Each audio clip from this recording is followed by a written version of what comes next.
An incarcerated individual at New York State Department of Corrections and Community Supervision. This call is subject to recording and assurance. An incarcerated individual's use of institutional telephones constitutes consent, and your calls may be provided to law enforcement agencies. To accept this free call, press 1. To refuse this free call, press 2. Preventing suicide is important. If you have concerns during this call, please contact the individual's facility to communicate with them. Thank you for using Securus. You may start call the somebody and tell now. them no way, Jose. Deadeye, salute, beloved. Deadeye, 1212. Yeah. Deadeye, 121. What's good, man?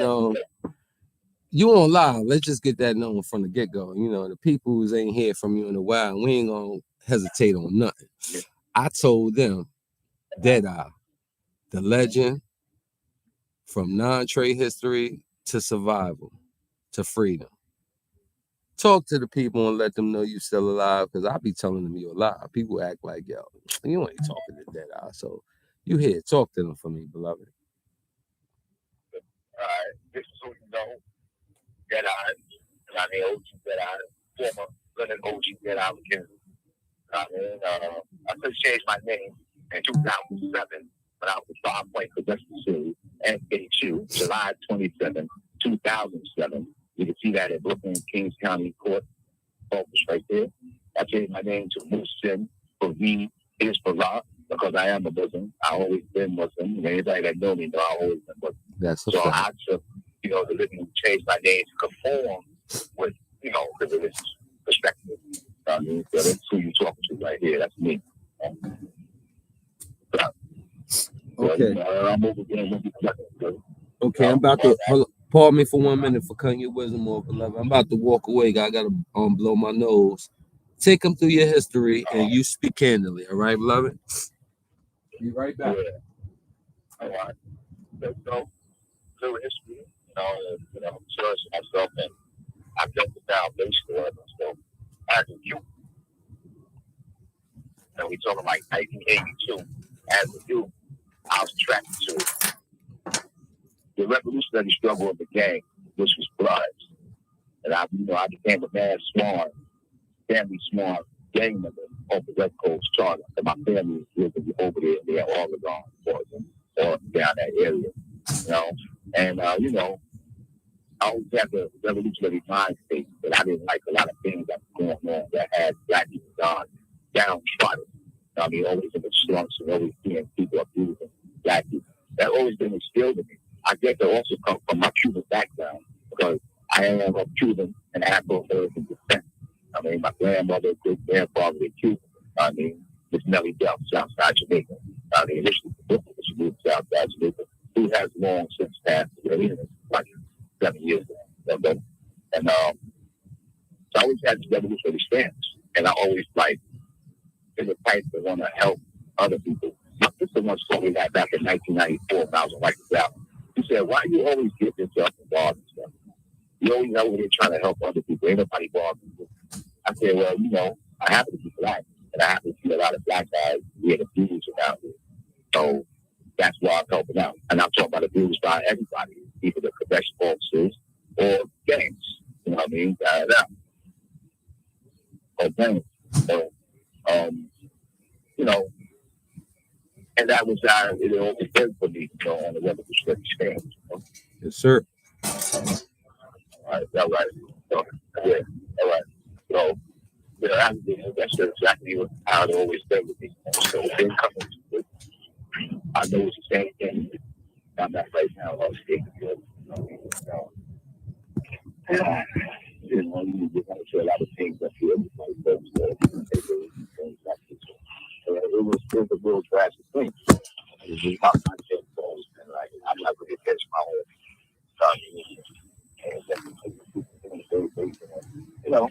And then I go back down and write it down. I get that way to work back. And then, he said, "Yo, go ahead and put this thing in order like this." Then I joined the order. Then it happened. This was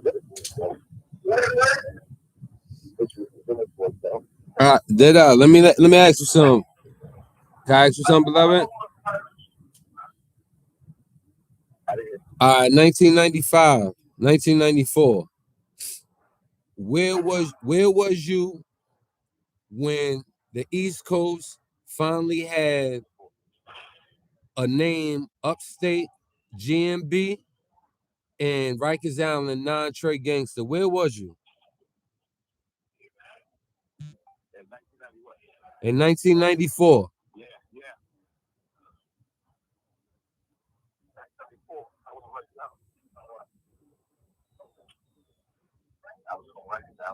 I came down like that, like I had a criminal case. That I had to answer to in Brooklyn, and that's where I was at, like that. And I was down here for like 9 months or so. Mm-hmm. That was all over 95, 273, HDM, back down a bit, you know. Mm-hmm. Oh, I was also in OBCT, Mm-hmm. Old Battle Commission State. Yeah, that's where I was at. 97, I was back up to they couldn't commission state. Matter of fact, I think me and you was there, right? Me and you was there, but 97 was in 96. Where? Okay. Where, 96, yeah. where at? So yeah, 97, I was back up to No, all right. So look, 97, we made it back up to Clinton. 95, we was on we was in HCM. Was you down there when yeah, we was at HCM when I came down to get with you when you was already with the nation in 95. So and what was you down there when the East Coast changed to non-trade from the B game, from Scarfaces and all that? Was you on the island? Of course I was. I'm the one that made anything. Okay, so can you please tell the people that part? I don't know if you did when I was gone, but a lot of people is not including you in the history. Not saying you didn't deserve it, saying that a lot of people didn't know. Remember, it was not a big crowd of people down with it when you played a monumental role in this, and your role was a revolutionary act of how to act in this action of change on the island. So for a lot of people that don't know you, I'm just like making sure you don't see, you believe it normal like I believe it normal. But I want you to see now that people don't even know how much you put your stamp on it. So could you take me through that right now for the people? Yeah. Well, for the people that was going through struggle and those who was going to end the struggle, I included my life into that struggle because I felt that I don't know that. You know what I mean? Like, I don't like oppression, and I don't like, some people just being downtrodden. So in 1995, when I came back down to Rikers Island, I was in 1B with Wayne O'Haver, Duke Mafia. Rest in peace, Duke. Nalo. The Goop. Rest in peace, Duke Mafia. Fuck you, Magoo, because you slipped up. Who else we got that was down here? There's a few more brothers that was down here. If I didn't get your name, I'm sorry. I know G Money, Uptown Guns. It was a few people. It was a few people. Yeah. So when I got down here, I was dealing with the West Coast Charter and dealing with them on the West Coast, and that's how I brought about UBN, U Blood N, United Blood Nation. Yes, sir. I got my spell. That had nothing to do with the whole that. Oh, bring that back. Talk loud. For the people that didn't hear, know, like and I'm gonna just jack that. See, I'm not different from the people. I didn't know that. So say that again loud so we can both get this at the same time. People, listen. All right. So if anybody need a record, and I will include the brother because he was under me. Wayne O'Haver protected. I created me myself. But, all right, that's from the West Coast Charter. Yes, sir. That's where I got it from. Yes, sir. I included that over here as you.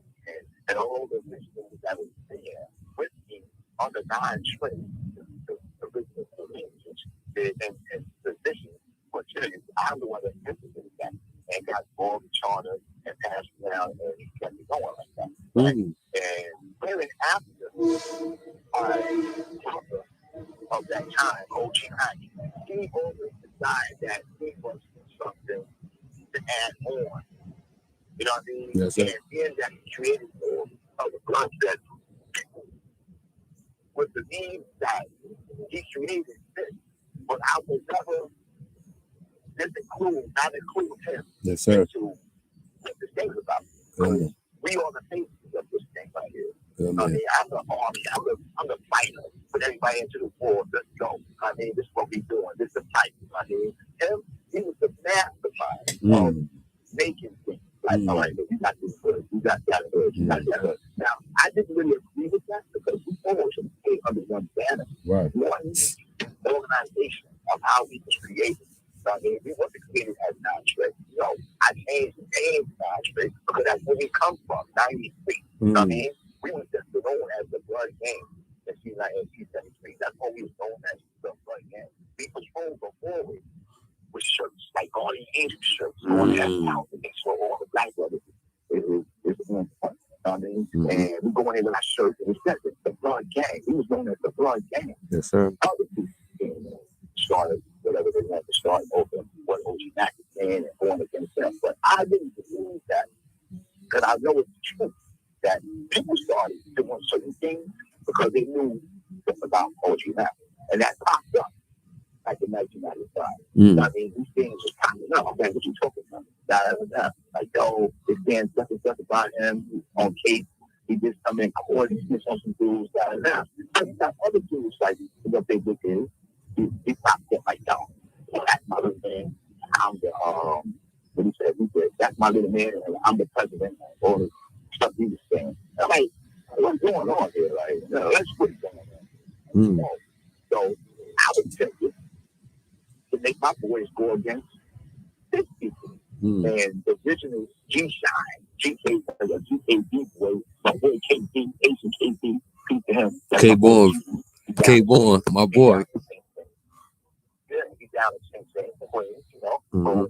He was like, come on, George. This one actually right here. Just get money into a weekend. This is where you can money. I kept hearing these things. You know what I mean? I like what you mean. See, when you hear something bad about somebody, you don't jump to that, especially when it comes down to court business. The court business always got papers and documents. You're told the fact if this is true or not. So when you say this about my brother of the time, of that time, right? I was feeling that way, like, you know what I mean? I never not included him in this business. Yes, sir. I was gonna write it down more than he was. You know what I mean? I mean, more than he was. I mean, cool. I'm like, cool. This never, you know, I never not included him in this business. I mean, I'm always there. I'm there. I mean, boom, whatever. So that's it. So he come here and all this. He said, and he said that, and he did that. I'm like, man, what? So when you look at it, he started to do a lot of blood stuff. He started passing them out, you know, maybe giving me whatever. And then when you look at it overall, in 2010, I was sitting on a toilet one day, and I was reading the Law Journal, because they got the Law Journal people, and I was reading it. And I said, oh, shit. His whole case was in the 86 back in 80, was it 87? He was on a case still up there in the Bronx for homicide. And it had everything in there. And I said, oh, shit. And it was like, what's up? I said, yo, this shit is true. So I took it from 1995 when I bought the first. And the hearsay don't mean nothing. But I never read it. Right. And now we talk about, what's that? That's 5 and 2010. That's like 15 years later, almost, right? I'm reading it like, no. And now, we got to go back a little bit. So back in 1997, I left Clinton and I went to Southport Fox. They put me in isolation. I was in deep lock isolation. They never wanted me out there on the main line. Right. That's like a lot of A, B, C blocks. That's a big SHU. And they got more communication out there than isolation. So when I was down in isolation, it was so crazy down there. The people around, and it was like, man, I have to catch it today. I said, well, how am I down here? I came to Clayton. I know you are. He said, we got to talk about that in another week or so. They said we can put you in the other spot. I said, what is this to talk about? Like, why would I be isolated down here? He said, well, like I said, we talked to you in a couple of weeks. So I went on a trip.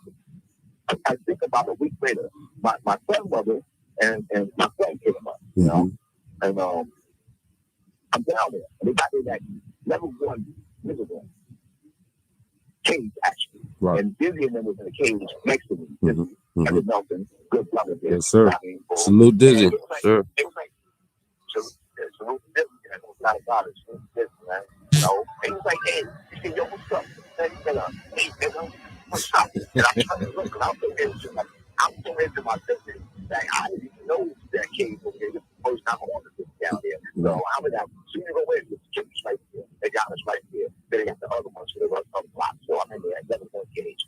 And I'm so into my business. My son was like 9, 10 years old. And then I got his mother right here. So he's going to get it like 9, 10. I got his mother there. So I'm into him. The Disney Pop, I made stuff. And I took it out. Oh, still a second. What's going on? You still about the day, you know? And I'm like, yo, I'm going to talk to the kid. So I got to talk to my family right here, you know? So, why does that's the feeling? As you're standing there and noticing all this other stuff is going on with a jail family that I co-founded and put in order to take on the 50 piece and he did that. And I'm in isolation. And then it was done on purpose to stay in isolation, right? Because if I was in the other blocks with the brothers, I could have been the catalyst to stop all the things. I could have been in their face right here. Like, yo, what are you doing? What are you saying? This is not, because I had that influence. I had that power to stop a lot of bullshit. You know what I mean? That I don't like, because the brotherhood is brotherhood. We don't love one another. You know what I mean? So when you got bad seeds, I stick to our group. And they mean it in our group, and other people know it, they start whispering. He says, go ahead. He did that. He did that. You know what I mean? And now the outside is like, oh shit, put on. Niggas really fucked up in there. I got you fucked into a lot of these dudes bullshit, right? And come to find out, in 2010, I'm going to go back to 2010 again. 2010, I was with a brother on Ken Cross. We was in a fight. Salute Ken Frost. Ken Frost, man. Clinton Fox, man. And he was in Clinton Fox, man. And he was on my gallery. And he said, hey, hey, yo, you see your bro? You know, can't nobody say that about you, man. He said, there's only one person that can ever say that about you. And that's this nigga, OG Max. I can't believe that, though. This is not something that you believe coming from your public. You understand what I'm talking about? You can never believe that coming from your public, that he would say something bad about you. Because I love this dude right here. I love all my brothers that was on the struggle. I love this dude right here. I'm going to believe this dude right here. Like I said, I never not included him in the business. Right. I mean, never once ever did that. I mean, they don't get down in little you. They don't get you on little me. I mean, no, you my brother. I mean, and that's just how I am. I mean, so that's what he told me. And it never dawned on me that it was him the whole time. And then I realized now, because when I was in Southport, and Kobe King, BK, was being somewhat hated after they did what they did with you. They were trying to save him out of his shit. And I got a word from Spazzo, that's a piece Spazzo that was over in El Poly, back to Rochester. Yeah. I went down to parole board. Rest in peace. You said Spazzo? Yeah, Spazzo. Rest in peace, Spazzo. God damn it, I ain't hear that name in a while. Word up, you brought memories back. Go ahead, my bad, G. Yeah, that's Right. So I'm going down on the parole board. I was on the parole board in 97 because I'm in the box now, so they're going to take my stuff from me. My discharge, they'll take it from me. I would have been home. So I go down and they tell me what's going on. I said, well, he's trying to pay CK. On the back street. I'm like, who? And he said, shot Crawford. I said, this dude again? Last time I had but he's a two block with KB G, the original KB G-Shine. Yes, sir. K-Born. Yes, sir. Right. Yeah. I went outside in October 1995 with handcuffs and restraints behind my back with it and shackles on my feet for the jump. And deep winter on Rikers Island, surrounded by water. I said, yo, where's Shaq? Where I'll do that? So he pulls up, and I was like, yo, what's up, man? He said, yeah, what's happening, man? You know, I was getting what's happening? You want to fuck stuff? So I'm looking in the window, he got the chain on his neck, right? Mm-hmm. So I said, all right. When I look at that chain, I think about how you can wear that chain, right? And the only reason, like, a lot of people wasn't able to wear stuff. Talk your shit, Deadeye. A lot of people wasn't able to wear this type of shit if they wasn't down with a team. See, some dudes would get paid doing this type of stuff. Dudes try to get with you. I mean, and rob you and stuff. So when I looked at it, I said, what's up with you with a brother? That's the first thing about my brothers, right? He's like, nah, I said, well, brothers, they ask you for some guidance. But they want it. You know, we're the thing. Wow. I came to the thing on purpose to talk to the brothers down here. Wow. You know, CMC Queen's house. Wow. I kind of keep shit on purpose to come over here because I know I was coming down there. And then they tell me this. I said, yo, this is Brooklyn, though. They asking for guidance. They asking for no money. They asking for no jewelry. They asking for nothing. You know what I mean? No food, no nothing. They got everything else. Batteries. They go they want that. Keep in tune with society. What's going on? I'm looking at music. You know, I'm going to take care of that. So anyway, that was back in 95. So we get back over this time now. So I'm like, this dude again, right? And I said, tell CK, take all these G-Shines that's with him, and take all the Billy and take care of that situation. You know what I mean? And make sure that dude don't take over his shit. You know what I mean? Because you know how we do, man. G-Shines and the Billy. G-Shines and Trey, they link together. Because we are so right there and there. You know what I mean? We always link together. Always. Capital. Always. I mean, it was always a 9 to the shine to the 9. That was, you know, that's how we was. You know what I mean? Hello. So, that's all I know. Hello. So, I don't know what the hell. So, Hello. do that. Now, I have to find out. And after Chuck Wilson, I don't want to keep talking about the brother, but anyway, he sent the letter to Comstock to OG Mac telling him, yo, that I was talking bad about OG Mac and I was going against his call. And come to find out, OG Mac call came because GK was with Mac Bowden on the gallery. And Mac Bowden was promoting that OG Mac was a guy. Yes, sir. And he had to take him. He made a mistake. He was supposed to pass that paperwork out to the G's, to the phones. That's to see this shit right here. He never did that. He had to investigate that. He never did that. You know what I mean? But I didn't know what that was going on. And then he wrote OG back to Kite and told him this you that down. You know what I mean? Because you got dirt on your name. See? Sometimes you got to do things correct. Don't think by yourself. You know, I'm rubbish now. You show them the thing. You know what I mean? But now, everybody's here. And now you got a powerful man right here. He don't give people sex. He don't give them something to want. So love, he built a protection bracket around himself. You know what I mean? Right? And now you're talking about he's 30 and you know, dudes. What happened? If you remember, back in 97, the Prime Times 5-9 Blim was having beef with just before the bar in Cat From Cat Sack, yes, sir. Matt Miller is one of the big boys just before his father at that time. He's from Brooklyn. He came from Brooklyn. Now, he is one with him over here on the gallery in Southport and getting information from him. That made 5-9 Blim go against DK too. I mean, they was like, hold up. And now you got to understand, OG Mac is for the dogs. 5-9 Blim, I mean, it's like, it's wrong game. I mean, so, and that's what a lot of dudes was at the time. They can uptown. So, there's a lot of confusion going on. But again, I say this. When I heard my brother being attacked, GK, I did what I knew best to do. Get my team and his team to go against the dudes and try to take the shit. And I did right. And I was scared that I did right.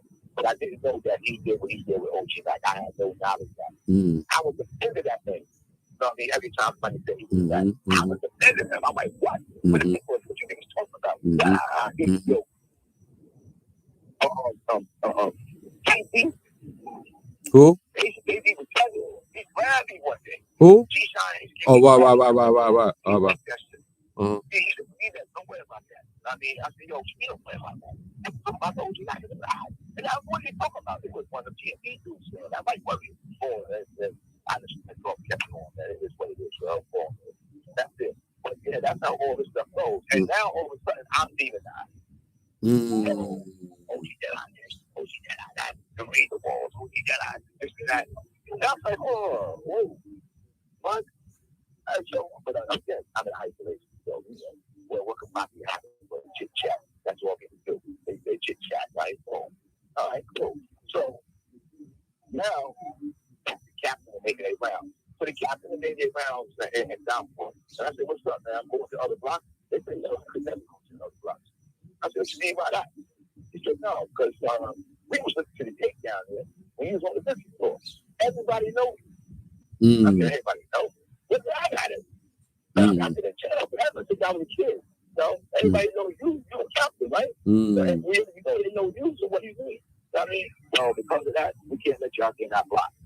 But like I said, it wasn't all city opponents not to have me in those blocks. Because if I was in a block, it would have been almost unable to do the surveillance that he was doing on the blocks at the time. Because I would stop the dudes following each other, try to do the fire.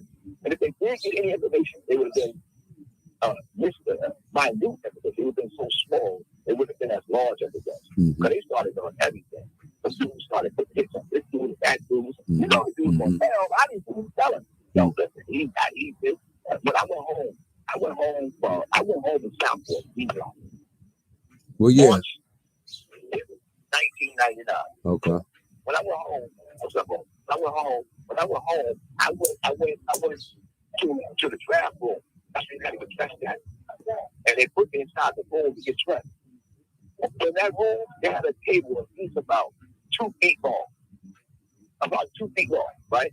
And all you see was paperwork on the table. I said to myself, what is this paperwork? So I'm looking at the table. I'm not touching nothing. But I'm trying to get dressed and get on out of here. Right. I mean, but that's what it's all about. Right. Out of here. Right. So I'm holding it at the table. I'm just looking. I ain't touching nothing. And I'm still turning down like, oh, shit. Oh, it's got this on my blood here, but this, but that. Oh. And I recognize a couple of hands. A hand picture from dudes that I know that wrote to the company side. And I was happy. And the police said, hey, you see that? No. He said, we know everything going on about the bloods down here. Because that was a place of heavy surveillance. Oh, fact. That was Central Station. Fact. That was Central Surveillance. Fact. It started in Downstate. Downstate was like more arranging. Okay, they went to there. Be careful of these. Watch these. It was like that. But Southport was the intricate. Right. And the yard one time in Downstate, and the dude was on the roof with the camera. You can see your only look on. Right. Oh shit! I mean, that's not good. I know shit. But it's all good. Right. And you know that thing gets anyway. I got dressed. He told me what he told me. I said, all right, man, I'm out. I mean, I would put an incident in Southwood too, but I don't know if you want to speak about it. What happened? Yeah, go, man. Shit, you've been gone forever, boy. This is archive. Spit. All right. So, anyway, I went home, and I went to the front down. I didn't want to let me out this shit. I went home, okay, for time. Like, I'm maxed out. I don't got no parole. I got nothing. Right. Wait till they come find me out. Anyway, I went home. But let me backtrack to 1998 Southport. Anyway, after the DK thing, you have to go with OG Mac and me telling him do what they want to do. OG Mac allegedly touched the button on OG. You have 1 minute left. I'm going to have to call you back. Facts, no problem. I'm going to have to call back in there. No problem. Right. I'll call you back in a minute. So, the caller has hung up. peoples, what's good, man? Break a thumb, man. This is more of a revelation. I hope CK could be contacted and people will let him know, because I'm not gonna contact him and look like I'm starting ish. I stopped him days, you know what I mean? Somebody could let him know that Deadeye, he's giving his piece on what he's seen and experienced decades ago. Sound kind of familiar, right, y'all? Because I don't hear SR name, and he is Deadeye. I don't hear SR name, and this ain't a protection clause. You heard him say, always shine to the nine, nine to the shine. For that, GKB ain't nothing to fuck with. Juice be sunny, ain't a damn thing funny. Where them Billies at? You know why I was like that? Because I wrote the nickname Billy Badass. But let's get into Deadeye. He gave y'all no Benji, no SI, just Shockwave, just OG Mac. And this is something that we know when it's real live history. So I'm gonna ask him. You know, he fucked up, went home real quick, came right back. But for the most part, this was the mind state. Now I'm gonna ask him about when he was down with the Taliban. Trust me, he was with me in Auburn. I ain't gonna let that go. Yeah, right now he's giving tutorial history. He's about to break down Tankhead. He gave y'all CK. He gave you CK story. Suicide is important. Now he's If about you to give have you Tankhead concerns story. during this call, I love please the contact legends. the individual's I don't care what facility y'all to say. communicate with them. And Thank I'm you for also using ask him about the Security. drop You may flag. start I ain't the gonna leave nothing conversation alone. now. All right, beloved. You started off with 9-8 and you was where you was at. All right, cool. So 9-8 for remember what just happened in late 97 going into 98 now. So I'm in D-Block. So then I think that one of my children. I'm talking about what about children? Non-trade children. Let's take them back when you say children. Yeah, non-trade children. I'm talking about I kept a lot of these rules they gave them to have. You know what I mean? And I'm talking about my children. You know what I mean? And I'm talking about not little nigga, old nigga. I'm talking about I love you and my children. You know what I mean? Like I'm protected. I'm there with them. So anyway, I'm great. He was in D-Block in the United States. And you know, a lot of dudes, they just talk. One day I'm having a conversation with him on the window. And Benjamin Serrano, Benji, another one of my children, that used to be what's that? Epidemic game. That guy, right? Another one of my children, I say, and you know what I mean? I say, I really saved him, and I said, I saved him out of honor, so you have to go through something. You know what I mean? Even though he gets killed, so you don't have to go through something. He was witness of this fact that I'm about to put on the record. So he was like 2 years away from him, be on the L shape. So he was talking like, I mean, so I think I just think that I did all that. I mean, I was trying to say something.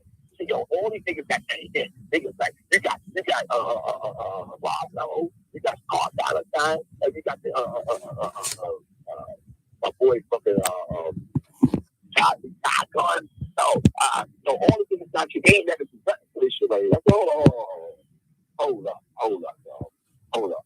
You see me talk about these dudes, and these are good dudes right here. I mean, you talk about these right here. I'm telling you, that they did something. They put up front of them. You here, you in the camp. I mean, you online. You in the camp. What are you trying to say? Like, what do you mean? So he was someone into himself. I mean that he starts talking about this, right? And I said, all right, I would like to know what you're saying. I understand this. The dude he talking about, they get good. I mean, and he already had a situation. I mean, with strong about whatever. But these dudes get business. Like, you talking about these dudes like they ain't gonna stand up and get let's go. You know what I mean? Boom, boom. No, fuck that. And then this one Benji chimed in. Yo, dog. No, I'm sorry. Benji was there too, but Stutter was there. I mean, Stepper from Mom, Stepper. You know what I mean? He home too. That's wrong. Stepper was there. He's like, come on, dog. Y'all gotta chill, man. I mean, you don't hear what he's saying. You don't hear what he's saying about the fucking mean, like, what he's saying. You with it, then what you with me. I mean, because if you was there, listen to what he's saying. But at the time, OG Mac was ready to set the beat and shot well. He appointed shot well to be his liaison to the nation.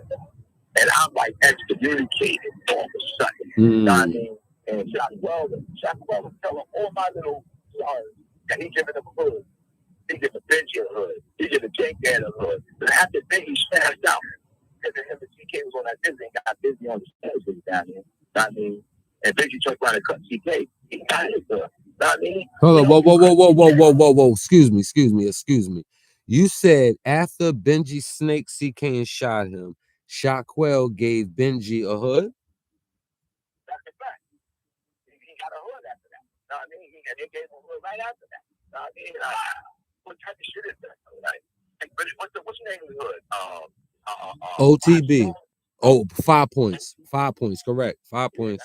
You're right. Deadeye. Sharp mind.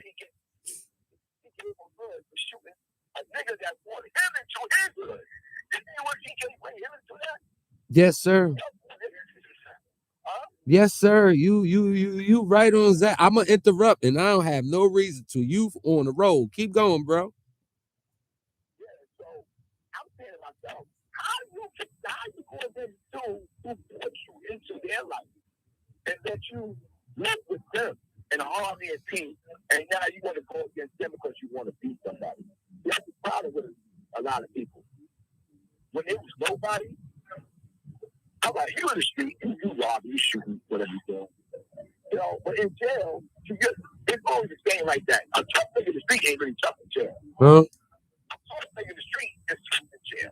That can happen all the time. You can be the pussy nigga in the street, come in jail, you gangsta. You know what I mean? You could be the softest, you could be the gangsta nigga in the street, come to jail, you're soft as a motherfucker. You know what I mean? So, like, my thing is like, how could you go against somebody that gave you that gave you a protection, right? Like you here, man. You in the circle, man. You're protected, man. And how do you do that? Let me give you some. Pardon me. I was gonna let you flow, but if I leave this right now, I might not give the conversation you'll be able to feel. All right, so fast forward decades, right? We in the streets right now. Shockwell comes home 2016. Shockwell and CK have their own convos I know nothing about in real time. I hear afterwards. In the conversation on YouTube's from Shockwell's lips, from CK's reaction to the events that actually happened, and the conversation being spewed all over the internet.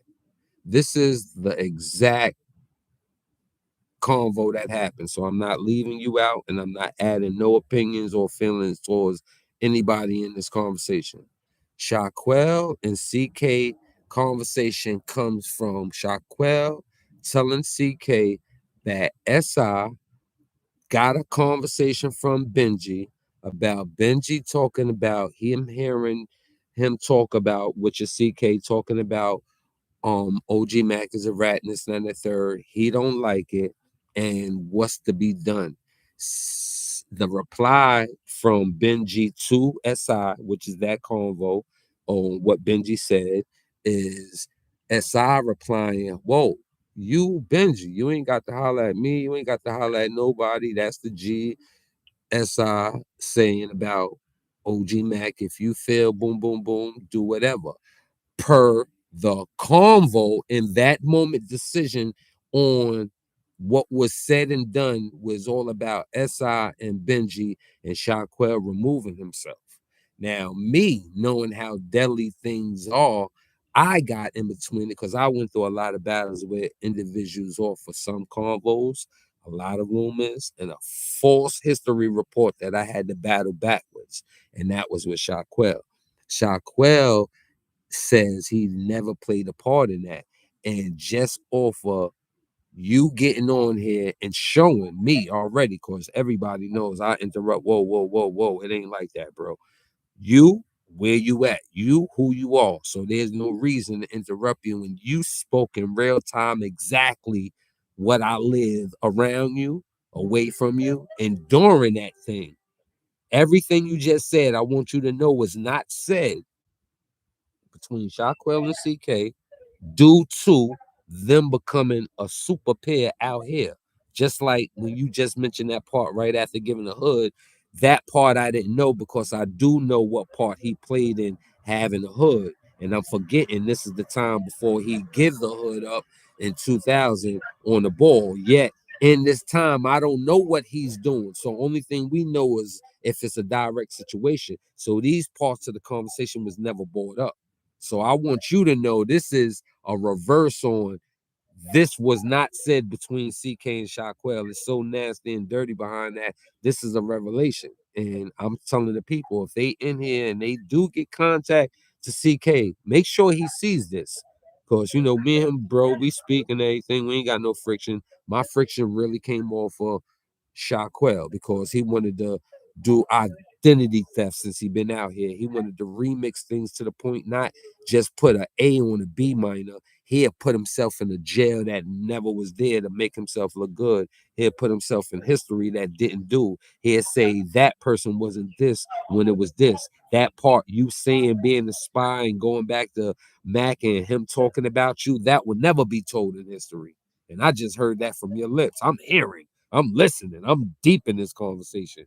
I was like, honorable, just, you know, because I'm under you.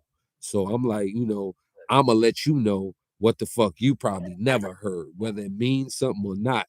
I know this means something because you just told the truth in everything I experienced while I was in them cells.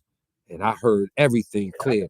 And I can add on from them things that you ain't even have to talk on. I just wanted you to know that part right there.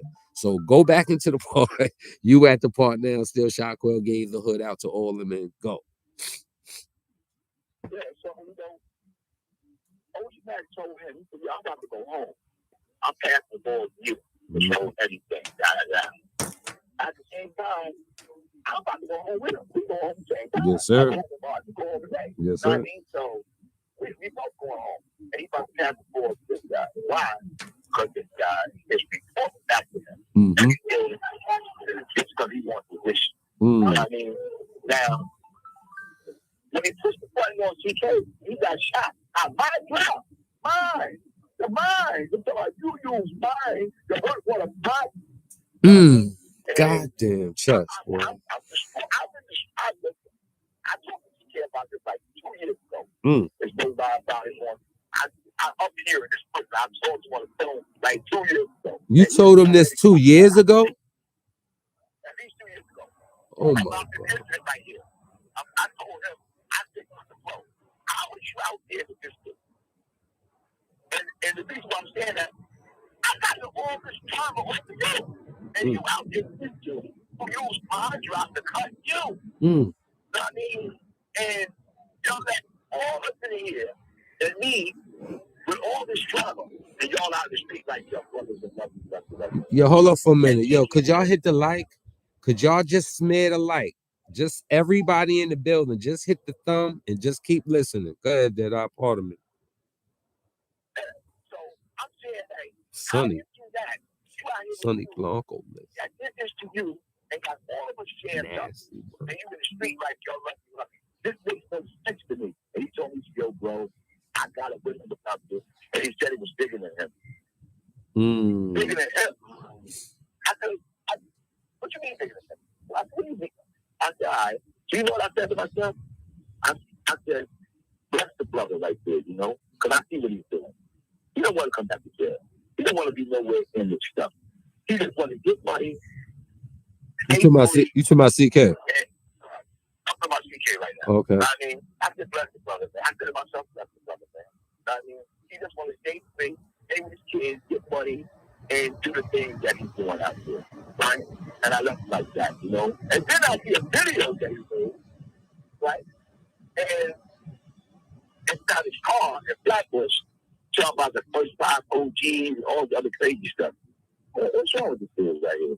Yo, he listed all these names, and then I'm the only one that did his thing and all the other crazy stuff.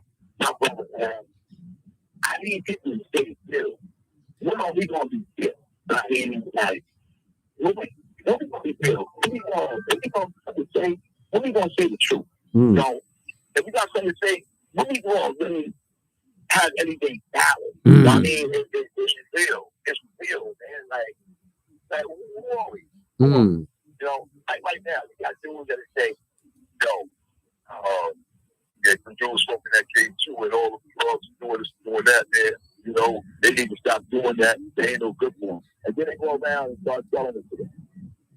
I'm talking about the these dudes on the World Wide Web, though. If you're on these chat systems right here, or if you're on the thing that Andre Norman comes through with, they talk to dudes in jail, and they say stuff like that.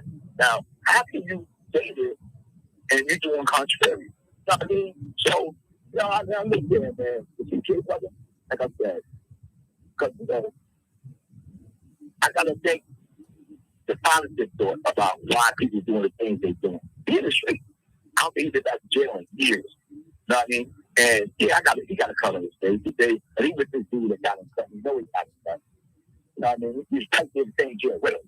Now all of a sudden, you don't know he did it. He had the control of everybody. He used my drop. So when would one of my drops do something to somebody else? You know what I mean? It didn't get the whole hood because he want a hood because everything's going crazy. You know what I'm saying? Oh, and you're going to talk about it. He said it was bigger than him. It's all good though. So yeah, brother, stay free, stay peace, man. And that's how I would chalk it up. And I chalk it up just like that, man. And if I was here when I'm home, it'd be I just look at him, hug him, and the same thing. And I'm out the way, man. Ciao. You know what I mean? And that's it. You want to stay out here, stay out here. You know? That's it, bro. You know? That's how I see it. Okay. Part of we was on Tankhead, so Tankhead was saying that all about people, and then that's where you was, where without me interrupting you and giving you the spill that you probably don't know about. Now, then Tankhead was involving himself with you, and remember he was talking about your drops. That's where you was with him. All right, so when we're thinking this stuff, and he started talking about these people. And I know he had a beef with Ty Guns and Rikers Island. Right. Because you know how Ty Guns, of course, Ty Guns has got a hood, and he ain't putting no work in to get it. You know what I mean? So what he got that?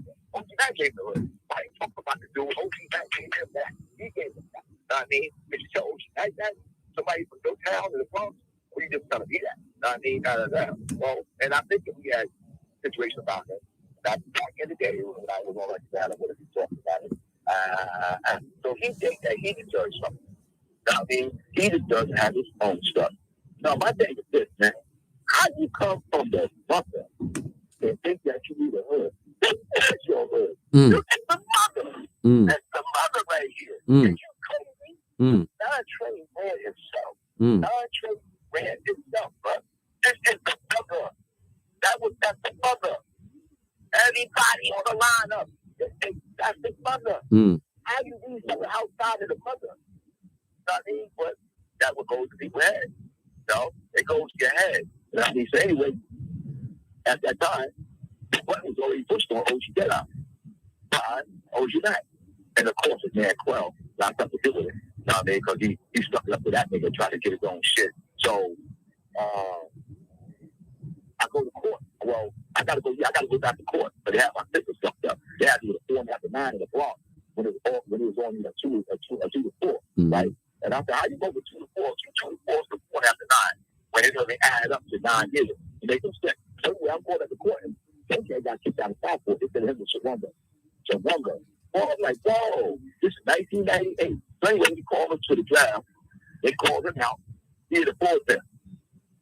Then while he was forfeit, he heard my name. But should be coming down. What? Oh, he's fooled, dog. He's fooled, dog. Oh, read the walls, dog. Read the walls. So by the time I got down there, the police was like, yo, you Deadeye? I'm like, yeah, yo, that guy right there, Tankhead, he's over there in the pulpit, but he talking about you. I said, what? So, yeah, the police know everything. Even we know. I'm like, wow. Right? So, anyway, they didn't want to bring up buttons yet. They kept me in the back in the big bullpen area with the body. Yeah, we got these ideas first. Boom. And then finally, when they booked the bus, they was already getting on the mini bus. They get on the mini bus. So I came out and got on the bus. They stabbed me in the butt with the old tower. Boom. Right there. Because it was a mini bus. Right. Mini school bus shit. Well, we going, that's what they taking. So anyway,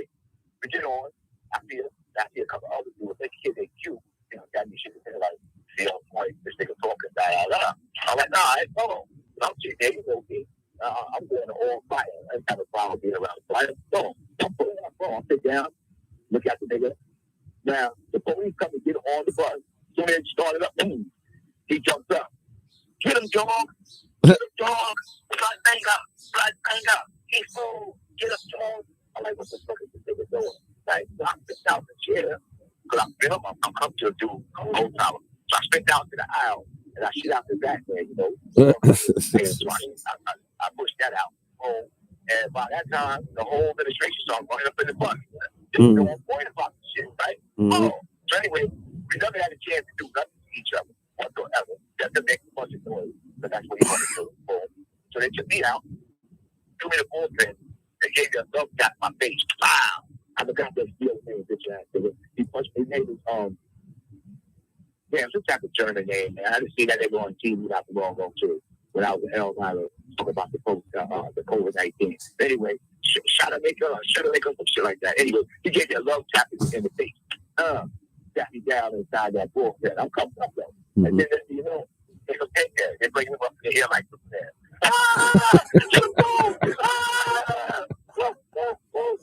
He being all out the mouth. He being all out the mouth and shit. So I looked at the nigga. And I said, it's just go. Anyway, he called. Now, me, I'm going to court. Hold up. Let me ask you something. All this time, he never was like, yo, you fool. He don't speak to you. He just going with you, fool. That's it. Wow.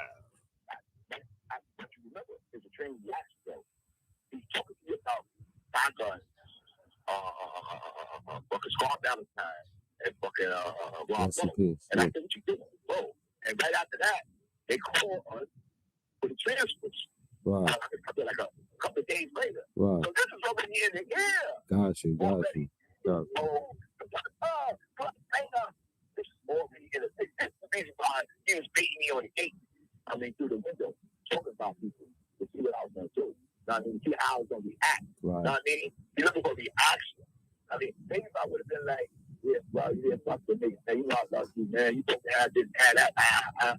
He probably would have tried to attack me.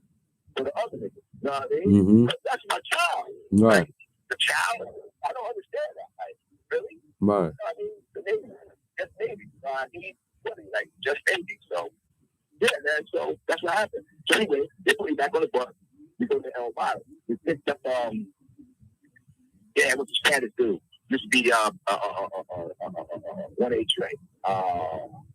Sean Nitty. Shot Nitty. Right. Big Shot Nitty niggas come over there, Elvira. So they give him a bus. So what's up, homie? What's happening? Salute Sean Nitty. Yeah, Shot Nitty's like, yo, what's happening? What you go so wrong? I said, listen, I'm not even gonna tell you. Because you know, if I tell you, it looks like fucking fire. Right. The other people that's witness want to tell you. Right. You know what I mean? Right. So, I said, let them tell you. And they told him, like, what? I'm like, yeah, that's what happened just now, yo.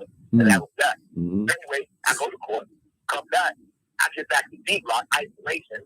And a couple weeks later, I'm like, yo, what up, y'all? They got to get on tour.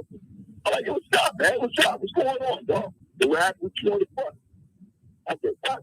And I told them the story. They're like, nah, yo, you was trying to came back talking about some other shit that you look at the police. Wow. When they was beating him up, he was like, yeah, get him. That's not even my talent, though. Not being number one. That don't make no sense. Right? Oh. Again, no lie. Lo and behold, years later, I'm getting word that I cut him on the bus, or he cut me on the bus. I'm like, how did this never happen? If you want to really see the paperwork, the paperwork said I was the aggressor on the bus. That I got caught with the aggressor on the bus. You know what I mean? I still got the paperwork to this very same day. Right now in the cell that I'm in right now, and we can let you see 23 hours. You said I still got the paperwork in this bed that I'm in the cell I'm in right now. Talk your shit. They got all that instant reports. Right. I got that stuff right here. Right. That instant. Right. I mean, when they said that I was the perpetrator. So I said, come on, I'm the perpetrator. Well, I'm you know, but hey, what can I say, man? Hey, right. I was wrong. I was not the perpetrator. I'm not trying to hurt my brother. My brother's trying to hit me. I'm like, I mean, like, it's crazy. Like, but anyway, that's that. So lo and behold, we they got a separation, even to the 7th game day. Wow. So when he's at 5 points, I can't go to 5 points because he's there. I mean, so yeah, I got separation with him. All my paperwork to this day, to the very same day. I heard he's supposed to be coming home. You know he locked up, right? Yeah, he locked up there. I heard he's supposed to be coming home. He had a gun charge, but if I recall.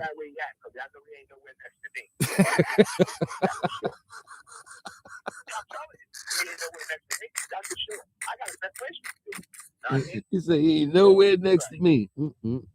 Yikes! Yikes! That's a fact. Like, be for real. Like, what are we doing here? You know what I mean? Yeah. What are we doing in the joint? You know? Yo, this happened before you went home, right? 1998. Okay. That happened roughly around August 98. I think it's around August. Okay. And I went home like 6-7 months later, patched out, out of here. Okay. Yeah, that phone was like Justin. I had to tell him, I'm going to say something to him though. Yeah. Brother named Gus wanted to shout you out. All right. When you get a chance, but he said he knows you. We don't live. Tell him to pull up. We on live. All right, I'm gonna pull up right there. I'm going to see him.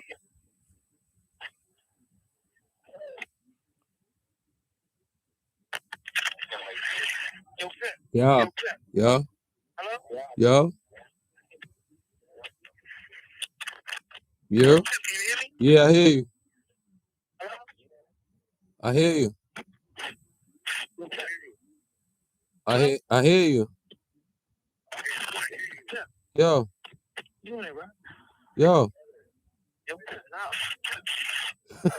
Yo, what up? What up? I hear you. I hear you. I hear you. I hear you. I hear you. I hear you. I hear you. I can hear you though. Two guns. Yeah.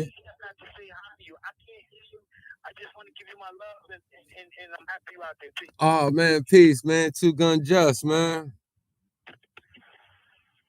Yo, that's 2 Gun Just. Tell him I heard everything he said. Tell him I say, yo, man, safe travels with his. He say he getting sent to VA tomorrow, right? He said something like he getting sent to VA tomorrow. That's 2 Gun Just, right?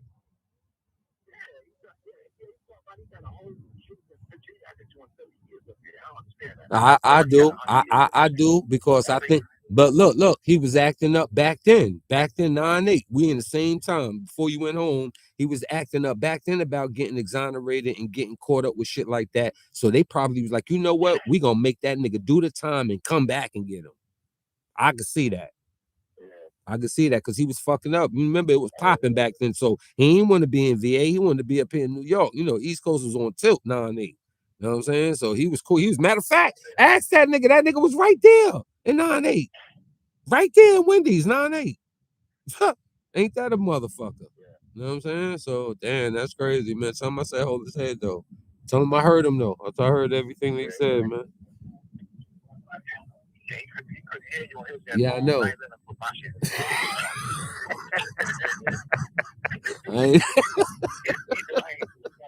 I ain't doing none of that. I ain't mad at you. Hey, yo, Sonny Blanco sending salutes to you. He got a page on YouTube, Story to Tell. The homie Rose Gold, you know, the big homie, pardon me. I'm about to hit him with the VVs on a recreation, but that's the big homie MOB. He sending salutes to you.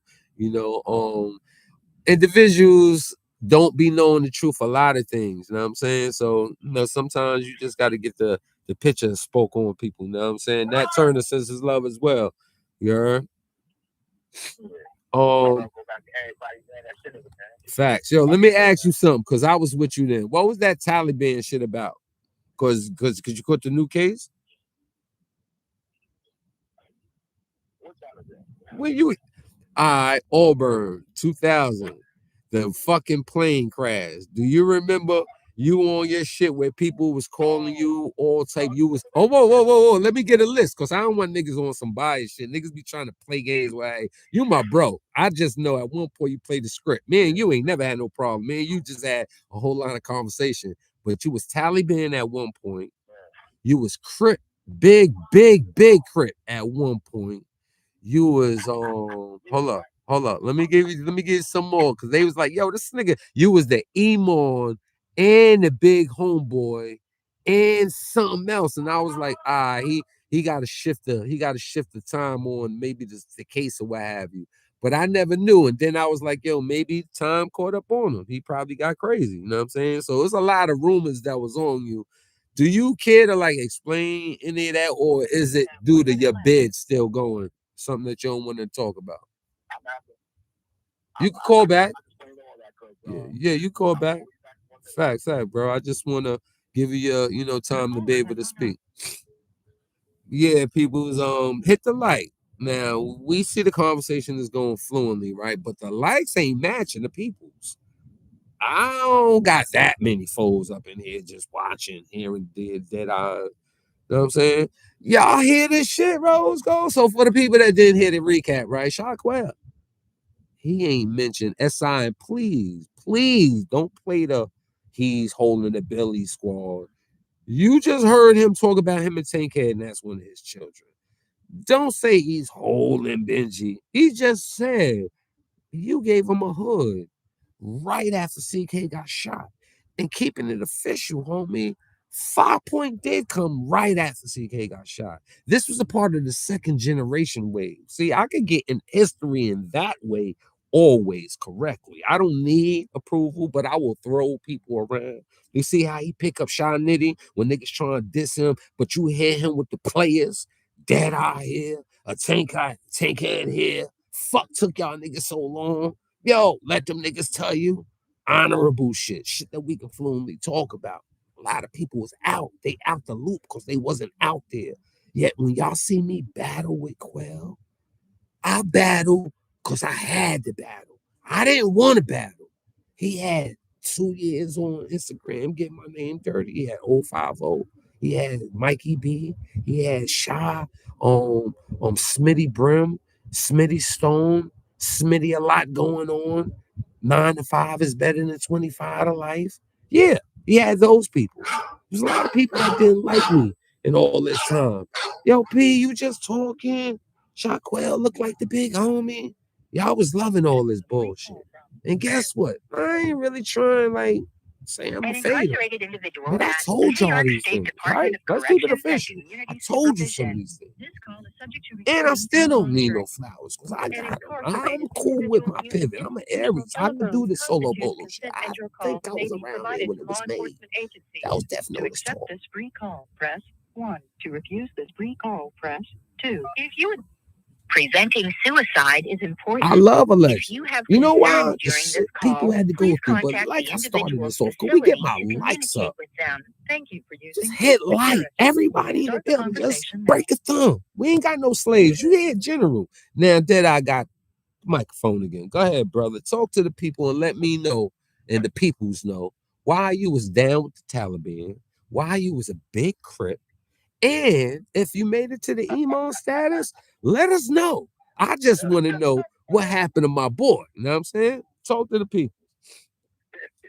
Man, number one, you said something about Taliban, so I never claimed to be a Taliban, number one, because I don't believe in the views right there. They abuse women. I don't abuse women. That's not my status. But as far as Muslim, I've been Muslim like all my life. As a true Muslim, I can't say that because I've been doing all type of stuff in between. Acting like I have 2 hearts. I had 2 hearts. And in Islam, you can't be a gang member or any other stuff and also be a Muslim. I came to that reality this year because last year, when I came to this jail, the Muslim brothers that knew me, they wanted me to come down to the junior services. And when I got down there, they was told by the security dudes of the Muslim Kumar that I was a blood gang member, right? And they said I couldn't come down there. So respectfully, I declined to come down there because they don't want me down. Boom. That's only happens to me in this year right here. Right? It's all good. Because you can't have too much. And I understand what the brothers are doing. I understand what they're doing. I can't go nothing against what the brothers are doing. So anyway, back to this Taliban thing trying to say about Auburn. When a plane's crashed, right? I was in Auburn by under administrative state status. I see him. They might something. I can't remember. He came myself because he knew I was Muslim. You know what I mean? He came to see me playing. They know who's supposed to win around here. Boom. He see me playing in cash. And he came to my face. What you think about the planes crashing? No. He said, what do you think about the Arabs blowing up the Twin Towers? I said, how do you know it's the Arabs that did it? It just happened a couple of hours ago. People were dead on planes and in the buildings right now. So how do you know it was the Arabs? It could have been anybody that did that just now. Boom. He was like, oh yeah. I said, yeah. So that was it. Later on. He issued me a 10-3 misbehavior report saying that I said, fuck George Bush. George Bush this, George Bush that. I said, how can I get shit like this? I never even said. I mean, this doesn't make no sense, right? Well, that was going to show you how police come to you and they laugh and talk to you and act like they were friends. Well, when you disagree with something that they got to say, or something like as serious as what he thought for 12 hours, his story belongs to the United States of America, is in the United States of America, that he issued in this training report. So anyway, man, I think they got to call me to the kid. That's bullshit. How the hell you going to tell shit like this? What type of rule violation was it? You know what I mean? Like, and the thing about it, being that who I am to the illustration of those times, big gangs, big blood dudes, they let that thing go through. The process, but never let it go to the hill. That was that. I left Auburn in 2002. I want to talk. I'm going to talk. Hold on. I'll be right there. I'm sure I'd love to talk to you, all right? Mm-hmm. Well, so anyway,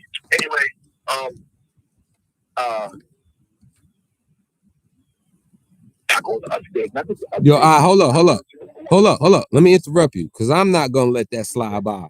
You ain't have to be 1,000% with it, but nigga, if you wasn't Taliban, you was an Afghan fight. You was one of them. You was attacking me with that shit. Remember when they put you on my side for that one time and you had the sheet around your head? Nigga, you was doing that shit. I'm not gonna let that shit go by. I'm not letting that go by, nigga. Huh? You was a fighter. I don't know if you was saying you was a Sama. You was saying some shit back then. I don't know if you was for the moment, nigga. You ain't gonna act like to me. You ain't never do that. I remember clearly. We played handball. Remember when we played handball at the wall? Then that time they wouldn't let whatchamacallit come out there with you and you was wrecking 310 talking about he would. Give me 1 minute. Okay.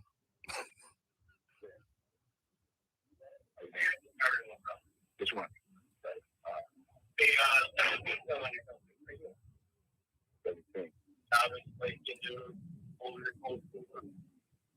Most of the dudes in 16th, though.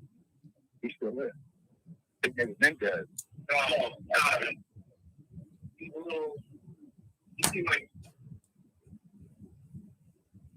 He likes to travel. Always worked out in the yard. I don't know. I really don't. Or in that open line. I didn't know somebody. Yeah. Oh no, he went on the track. Oh yeah, he's gone. He was the East. He was the East, yeah.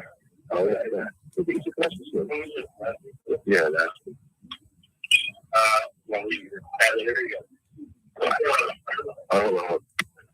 Listen, you hear me? Mm-hmm. Yo. Hello? Yeah. I'm gonna call you back in a minute, man. All right, go ahead, handle your shit. Up here. All right. Salute people. So let's get into this conversation. You know what I'm saying? Y'all. Yo, you want me to hang up for you? You want me to hang up? The caller has hung up. Dig, right? Now I ain't starting no trouble.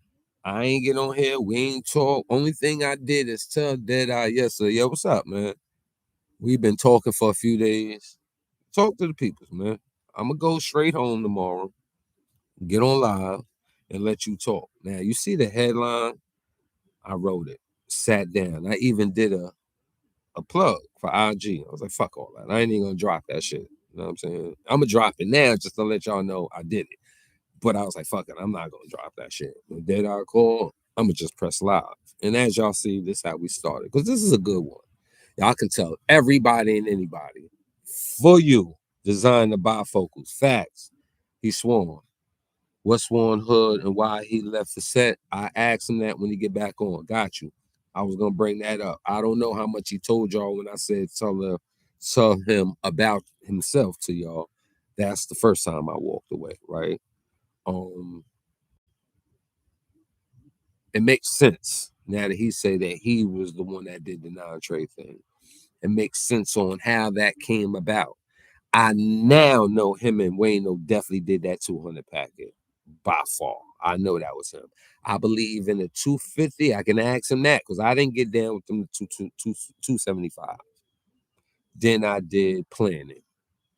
Then I did 200 deep. That's the last writings I did. In between the 200 deep, OG Mac hit y'all with the Death Notice 1, 2, and 3.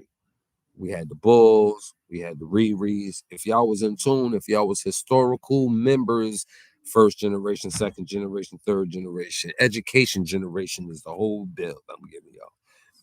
Deadeye, he's the one that did non-Trey. He mentions you, Wayno. This is gonna get to you, Wayno. I'm a clip it 1 minute and 11, 1 hour and 11 minutes and 29 seconds, Wayno. And now I don't need your face on Wayno, but I need your voice on my page, Wayno. You know what I'm saying? Bro, Sosa, like, come on, you was a bloody bastard leader. Like, come on, bro. It's come on, non-Trey. It was me and you having a competition with non-Trey and GKB from the beginning. Like, you're a part of my story package, Wayno. So I would love to have that conversation with you. You see how Deadeye's like, we don't, the men of class of this blood flag people. Let me tell you something, right? Drop the flag. It's old news. No disrespect, but it's old news. The thought pattern of yo, won't you leave gang? Won't you leave gang? Won't you leave gang? You know the people that's heavy on that, the ones that had hardship from it. And we talking about bitter hardship where you can't no longer be away from the gang and love them like when you was down with them. Like there's no way you can be with something 1 decade and it's no longer jail. Oh, it was never jail. 2 decades. And now when you ain't with it, you hate it. It's bitter off your mouth. You don't have to be gang to be like, yo, we ain't got to diss them. Because while you talking bad about them and not saying accomplish radiuses, they're in everybody's neighborhood and you're alive. And for some reason, you're alive talking about them now. And then we have all these other spiral dilemmas come in with this drop the flag shit. So when I say it's old, it's old. It's old before y'all know about it. We know about it. Who dropped what flag? Who? That dude get him, yo. Yeah, he on the A block side. Yo, he in the get him. He on the R side, get him. Bing to the bot, to the boogie, to the bang, to the boogie, to the boogie, the big. Over. So we didn't say that. We didn't yell, drop a flag. There's nobody that would say that honored something will preach the testament or preach separation or preach stay away from it. You saying stay away. Why are you now staying away? The person can say, if you had a flag, why you say drop your flag? Cuz blood, whatever you are.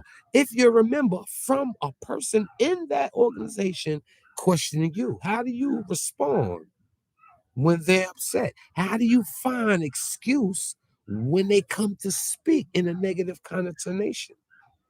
Connotation, rather. I said connotation. I was flowing. Let a nigga go. I know y'all like me, right? I don't try and get away with the Clemens and the Clemens, and I do have to get monetized. Because this legend shit, I'm gonna make it go. I'm gonna make it go. I'm gonna make it go. I'm gonna bring it back. I'm gonna bring all those things back. I'm about to delete a lot of these shorts, and then I'm gonna ask these people, could y'all get me monetized again? You bloods, you gang members, you organized individuals, you social club organized individuals that love to have acronyms to say your name. Need me as a having a page to talk for y'all. You see how Raekwon album? Shout out to Raekwon. You see how his shit, the Empress Cloth? He says in a skit, we gonna take care of you OGs now. We gonna give you movies, aliens to end it. We gonna give you, these little old school rewarding things that back then was high plus. It was blockbuster.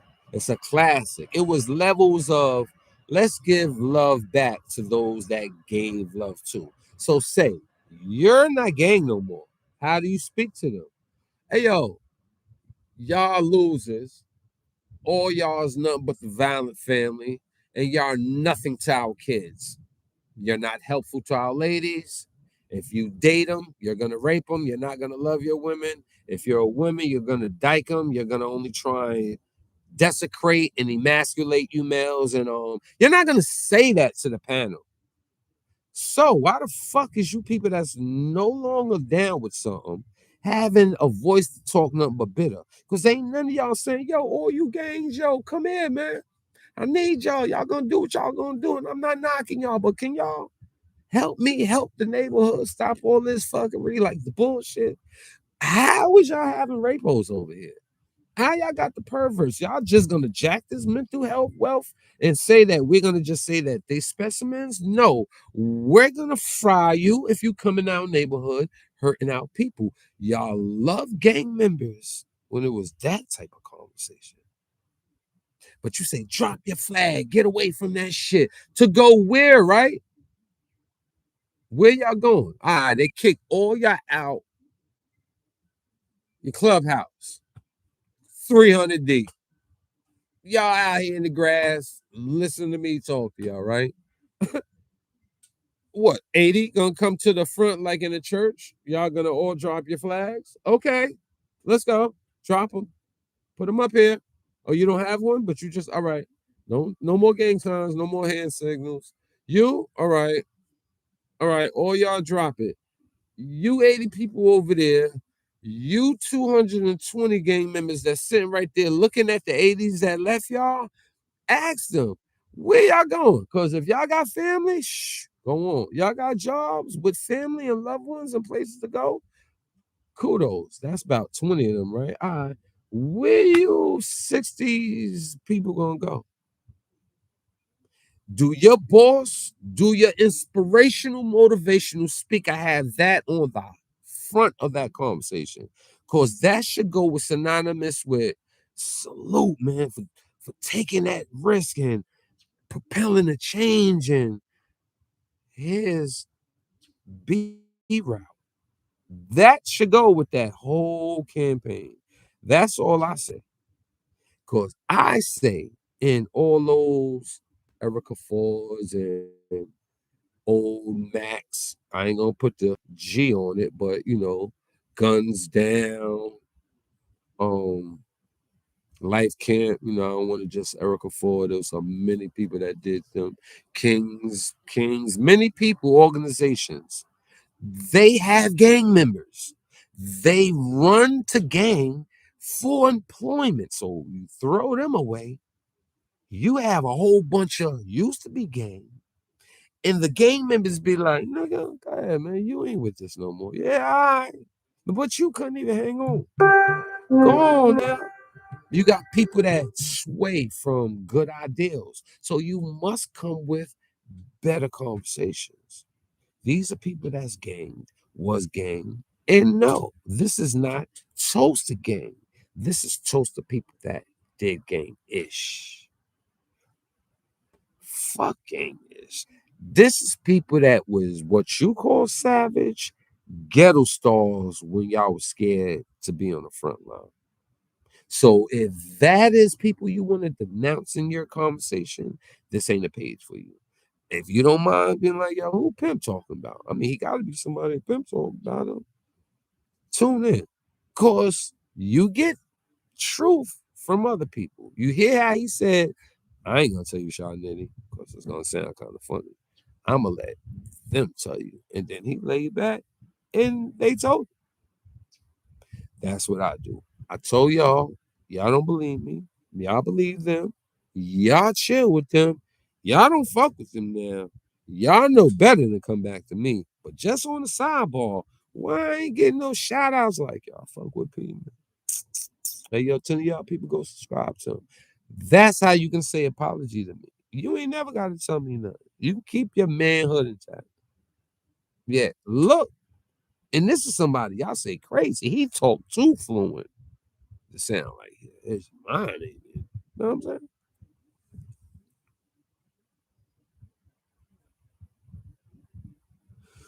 Salute, Sonny Blacko. Sonny Blacko. Now, when you put Mandu on there, right? Do you have Mandu's? You was around when he wrote the lingo, and that was the 300 deep. Pimp don't like Shotquell. It ain't that B Baker. I don't like what he represent. Y'all see the makeup part of him. I'm a grit and grime individual.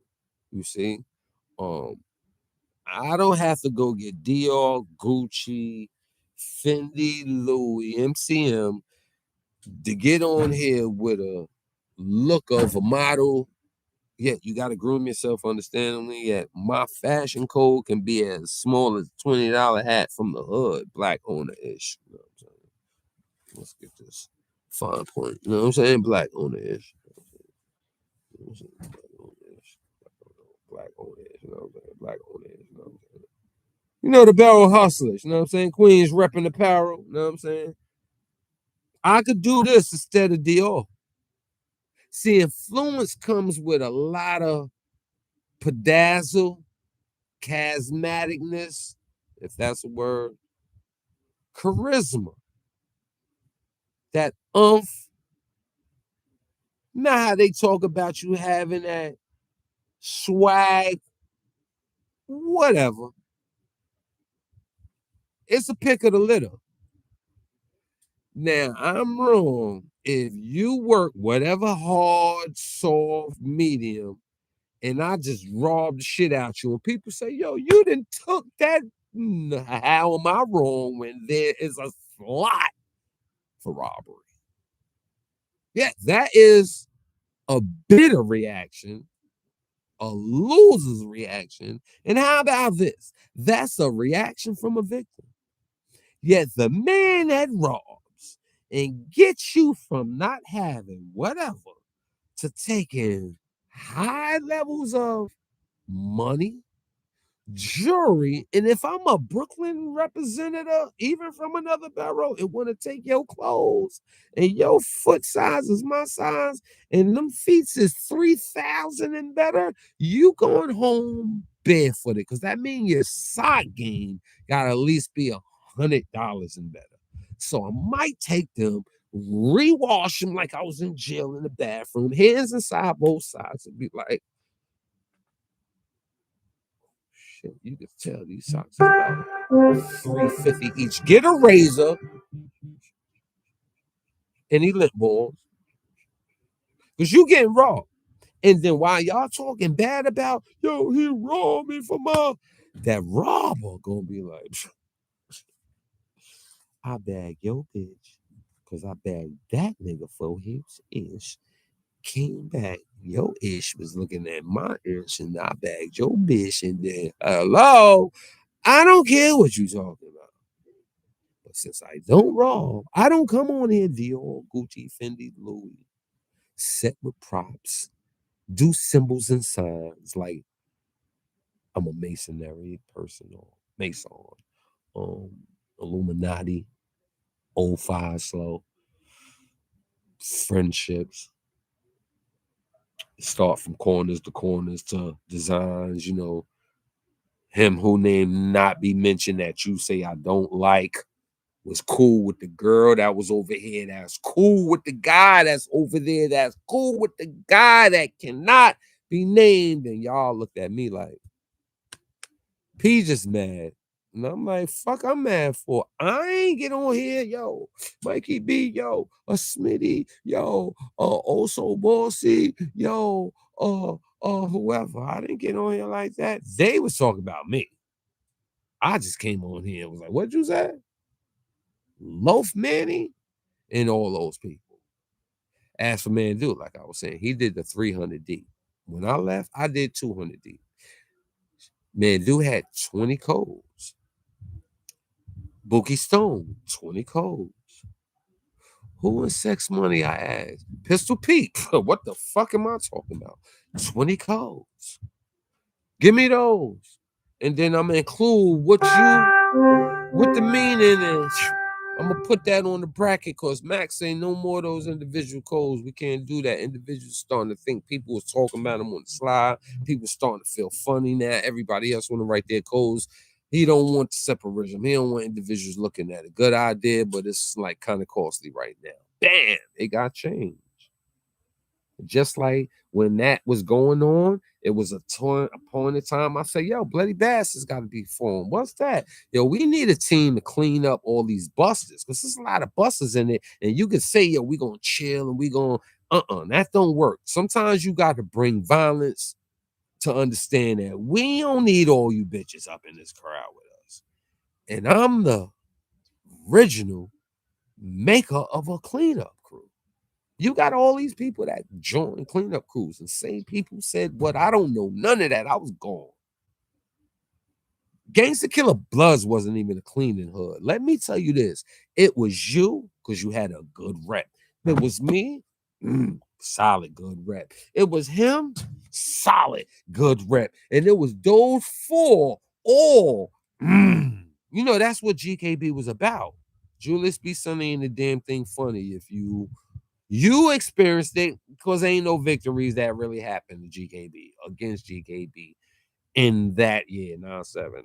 It was very hard. It happened, maybe. I wasn't there, but it was hard.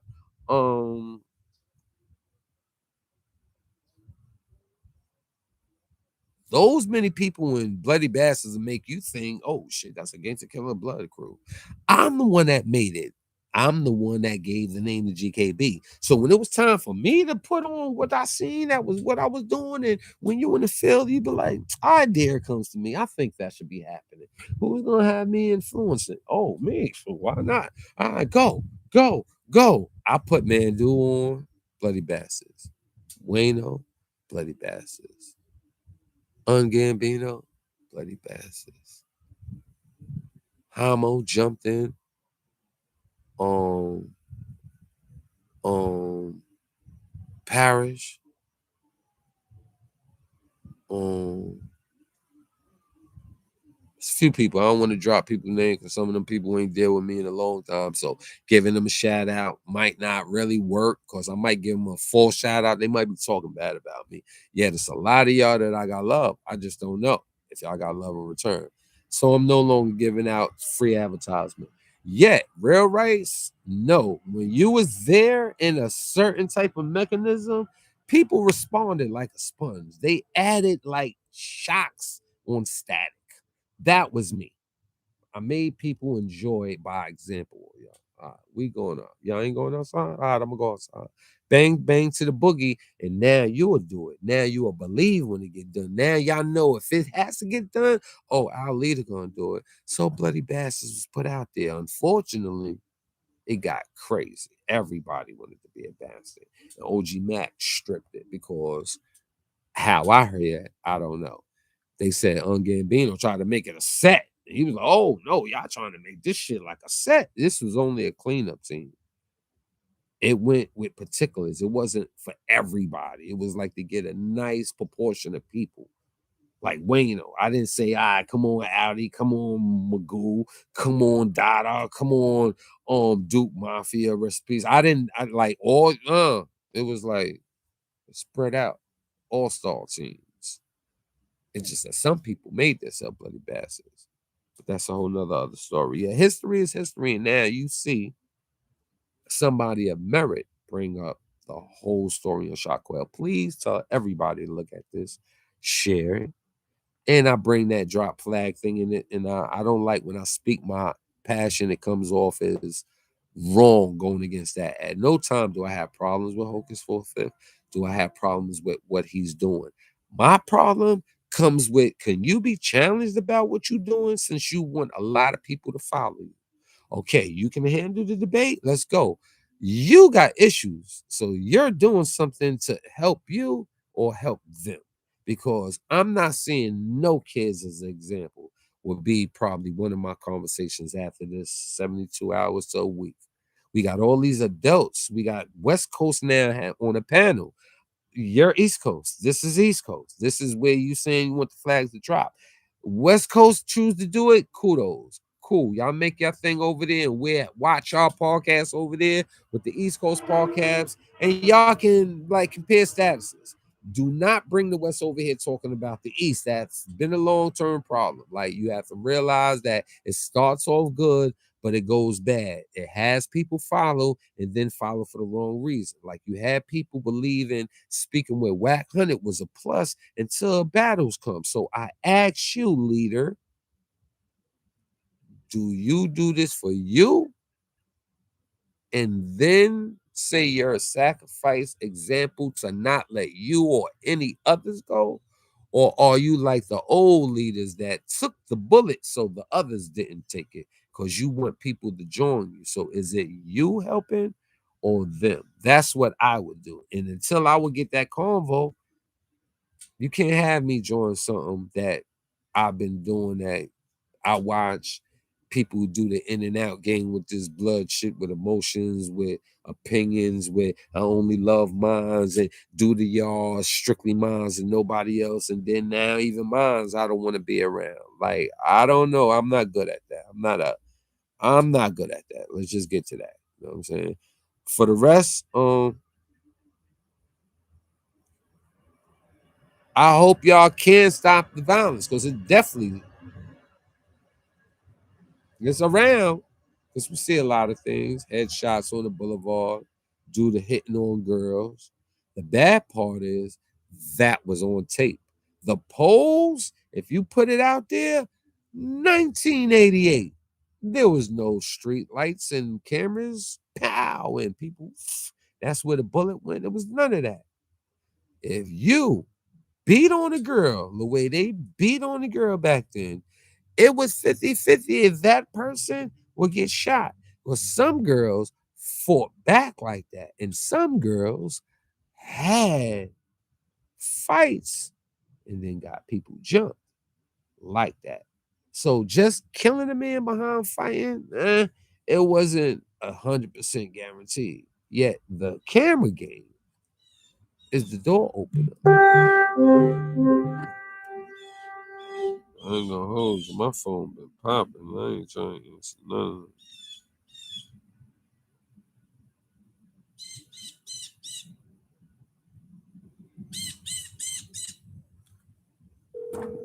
Sonny Black, I'm calling you. Get it together. Let's talk about it. Hello? Salute. You on live still, G's. What's going on, G's? Hey, yo. Damu Pender, homie. How you, G? Damu Pender, how you doing, beloved? Keeping it official. I did 200 deep. Man, dude did 300 deep. For some reason, I'm not never hearing that word 300 deep. Everybody just want to take the celebrity status that come from 200 deep. So we was kicking it one day. I was like, let me ask you. I said, yo, I brought this up to him. You know, I was like, yo, you saying you did? He said, yeah, that's a fact. I'm like, whoa, you know I did that right. Nah, all right. So question, what did I do? That be the first question. Fuck what you did. What did I do? Because whatever I did before you. So what did I do? And you can't mention it. So I'm like, boy, it's the 200. I ain't gonna tell you 200 for a reason, for the wrong reason. You forgot our very first packet is a blood, just on the East Coast. It's 200. When we had 031, 013, we had the Rolling and the Gangster, and all that is 200 with the Malcolm X and having a Lucien Toussaint and all that is 200. So when it was time for no more single codes, 200 deep. Like deep now. Hey, yo, you know what I call you up for, though? Oh. What I wanted to build it, though? What up? The drop your flag situation. Okay, let's build. All right, now, to me, hear me out real quick. All right, to me, Hope is right, like you just said, he is in a situation where if he's saying this type shit, it might possibly can help this situation out. Right. But let's back up off it. Let's back up off of that for a minute, though, right? I think the words he used, "dropped your flag," without explanation, may have been just to do what we're doing right now, talking about it, and it's an algorithm chase. Yeah. Because if I look at what he's saying, I'm 52, pimp. I just turned 52 on the 13th, right? Yeah. I've been doing this 30 plus years, B, but I can't front the last 10 years plus. I've been inactive. Right. You know what I mean? Mm-hmm. Somebody could call my inactive dropping the flag. No, I'm always going to rep. When I rep, I'm always going to stand on that and salute my brothers because we did a lot together. But at the end of the day, what I call inactive, he may be calling dropping his flag. And he may just use that word. He may just use that word for the algorithm because I'm not. If I did this shit, and I did this shit as a youngin coming up, if I did this shit and I was with this shit, I can't look at the youngins nowadays crazy because they did the same shit I was doing when I was a youngin. Facts. All I'm saying is the killings is crazy right now. Facts. You understand me? Facts. But look. Right now, when see the thing that I noticed with a lot of individuals since this thing opened up, you give forum for a lot of people to talk, and a lot of people that want to give good talks about you or say maybe the brother met this. Hold up, do he? Yeah, exactly. Yeah, do he? I'm speculating. I kudos to you. I'm not knocking it, but Sonny, let's give it to 1,000 of these niggas. Do he? Y'all niggas is saying that, but do y'all turn to the left and be like, yo, is you on that page I'm talking about? Or is you somewhere else and I might wanna have you on this page and speak for you? Homie, I've been listening to, I've been watching, right? Go ahead. What I think got fucked up, pimp, is that we only, even when we was coming up, right? Mm-hmm. When we was coming up and jumping off the stoop and off the porch and all of that, it was all OGs and our moms and pops and uncles like, yo, y'all youngins is wild and this, that, and the third. But the difference between our generation and this generation right now, we still respected protocol. Like these niggas don't follow no protocol at all. They think who is you to tell me this or who is you to tell me that? Yes, sir. Nigga, I'm here for a reason. I put this work in. I've been doing this a little bit longer than you, yes, and my protocol comes along with this, homie. Niggas don't respect the protocol no more, and I think that's what's fucking up. Because I done seen a lot of movements do great shit. But look, tell me if I'm wrong. Maybe this might be the answer. And this is what I put in front of what I watched. You feel material growth. A brother that can swipe 100,000 in less than 7 days should be the leader, because he'd be like, nigga, I got money. What you talking about me for? You ain't moving units. I'm moving units. Y'all following somebody. Exactly. And that same person ain't even getting y'all rich. He's talking about he pays the way to be the boss. So he has the air and he don't even talk good. It's just that he does well with his opportunity. Mind you, he got 1,000 niggas on the investigation. Yes. Just because a nigga got baby love don't mean he love you. But look at the people that's saying that. But now think about it. What happens if people ain't hearing you no more with all your money? You can make a movement like this. I'll be looking at this shit, Sonny. I don't want to call you out, but maybe I do want to call you out because I'll be like, yo, how can you have a conversation now with the people you saying, yo, get rid of this? What conversation you gonna happen with them? You gonna mention the babies? I don't got kids.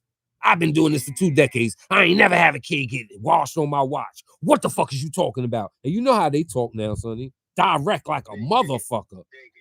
So at the end of the day, for the person who say like you, y'all been doing this 2 decades, 3 decades. Nigga, who the fuck is you tell me drop this and drop that? If you want that type of time, be on that type of time. I've got nothing wrong with that. If you a gangster to the bone, be a gangster to the bone. Right. But the quote unquote drop your flag. If you're inactive, right, and you ain't never shitted on your hood, it ain't no smut in your name, you ain't never disgraced the hood, you always was an honorable dude, yeah, I mean, you get right by the hood. If you choose, like, you know what, homies, I want to fall back for a minute and focus on this and focus on that. Hell yeah. Exactly. I don't think the other homies should look at that nigga ill like Fuck like no. nigga did his work. Hell no. Yeah, he did his work. Man, Sonny, this shit ain't new though. Come on, bro. Yo, bro, this ain't new, Sonny. Like, yo, Sonny, you want to bounce? Yeah, P, yo, I ain't down with this shit. Nigga, go ahead, be a father. You think niggas would say, yo, what war's going on where I'm be like, yo, what the fuck you mean, Sonny? This shit forever. Yo, nigga, you ain't going nowhere, nigga. I think what's fucking hopeless up is the time that he chose to bring about this so-called movement. Nigga, you got them boys on you, so you But watch this. To prove to them that you ain't remember. Yo, watch this, Sonny. Watch this, Sonny. Like, this is what hurt me, right? And I want a one-on-one. Unfortunately, my Instagram, let's get this fucked up for individuals that might try. I don't know. But I don't, for whatever reason, I'm on Instagram jail to April 2026. Why? I fucking don't know. They got 3 sexual things. I did one of them shits like a cartoon meme where a nigga was choking a chick like, I'm gonna fuck you till you say yes and treat me right. But that's it. You couldn't see no sexual body and nothing. That's one of the things. It's me. I knew it was the page. You got to realize once that million shit happened with that Quiet on the Set video shit that was on my shit, that's when everything been tricky on my page. But that's cool. All right. I will build with anybody. And I'm going to give you 2 sides. I'm going to give you the side you don't want to hear, not devil's advocate, the side you don't want to fucking hear, nigga. Because trust me, I had to hear shit I didn't want to fucking hear. So if you're going to be a person that gets in maybe 30,000 more people than I would have had, listen to the underground niggas. This is what they're going to say to you. So I throw it to you. The flip side is the truth. You're never going to make me hear what you say is being right, so you can have an open mind and make sure you're not trying to be another OG Mac. Is you trying to open up a forum? Let me give you a funny story real quick, man. Mm-hmm. Listen, I seen this young boy, this might have been about 5-6 years ago. This young boy, he walking around the neighborhood, he flaming crazy. He got the flag on his right pocket, he flaming crazy. Mm-hmm. All right, so I'm walking outside, coming out the house and all that. I see the young boy walking. I'm like, yo, you Damu? The nigga tell me, nah, I ain't Damu. I said, nigga, you Damu? He said, nah, I ain't Damu, I'm blood. I said, nigga, what? I said, yo, fuck is you talking about? Niggas and fucking bled and died for this shit right here, and you claiming something that you don't even know about, my nigga. You don't know the homies, you don't know the protocol, you don't know nothing, you don't know the wood, no freaky, you don't know 31, you don't know nothing, but you out here flaming. This is where it got fucked up. You out here flaming, nigga, risking your life and risking your freedom for something that you know nothing about, homie.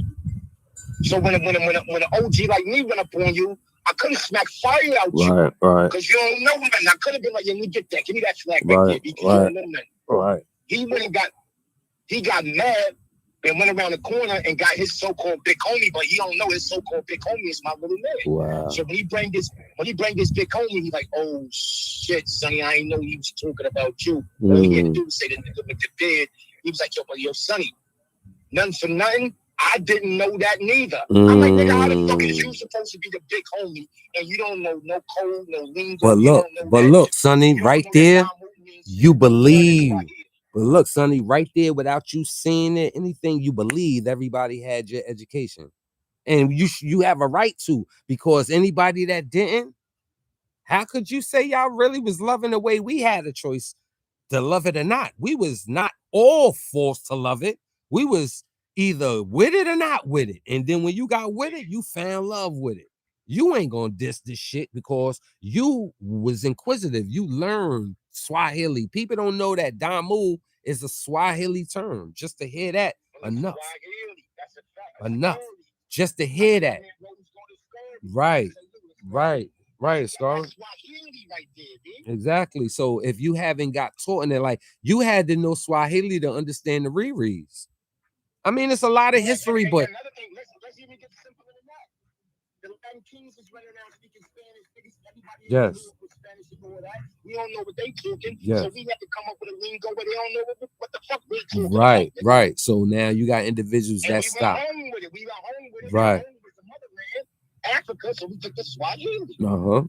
So if you don't have a regular tutorial educational class, you can't look at for that homie. And then that was kudos to him. He was honest to let you know the guy that he considered a big homie, he told you he didn't know. He don't even know it. Cause his homie probably ain't know. And if you had to do it like those root blood, And that's what yo, Pimp, funny you said that. That's the first thing I said. I said, nigga, if you don't know it, how the fuck you got in this? Who was your big homie?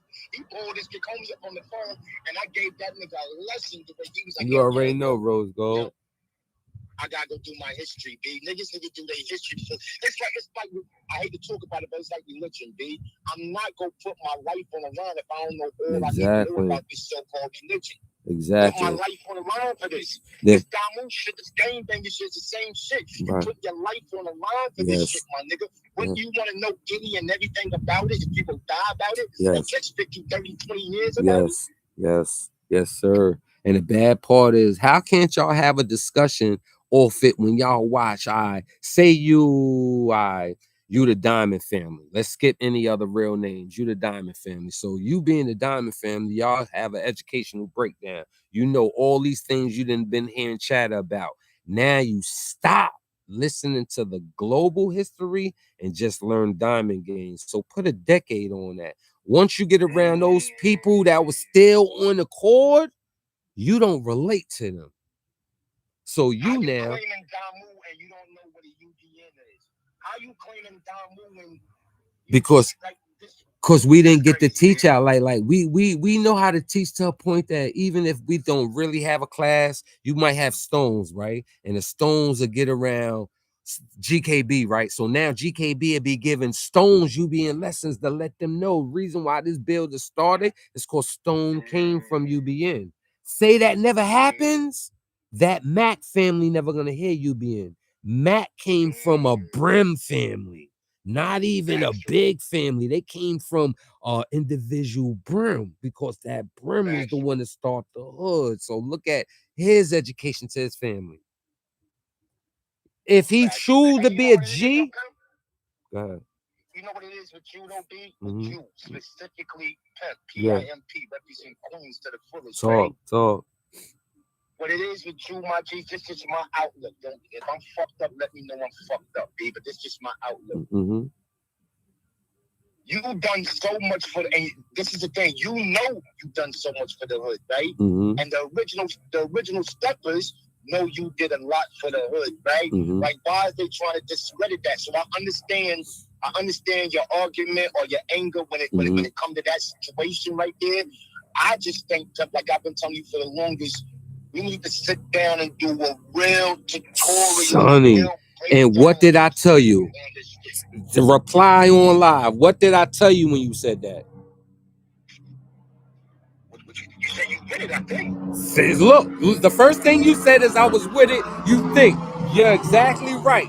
You ain't gonna hear that from the others because you don't know what the fuck is gonna come up on that live, B. You know what it is in real time, how it is not to be on point, and we all chilling, smoking in the corner. We lucky we ain't got sticks. We got a blunt, so we really blinded. We in the corner, not thinking because we G'd up, but we don't see that the whole yard is lining us up. By the time the go back coming, we got to get ambushed. Do you know how it feels? Come on, Sonny.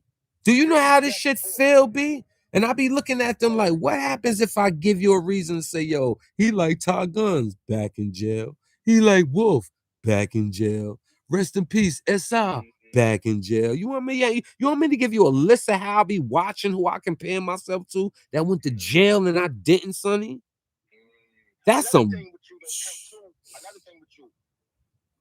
You will go get that bag. Niggas know you'll go get that bag. Niggas know you would stand out. Nigga, you been a standout nigga since the late 80s, early 90s when you was spinning out in Queens doing your 1-2 with sort of Kevin with these motherfuckers. Like, you been somebody, right? But what I'm saying is this right here.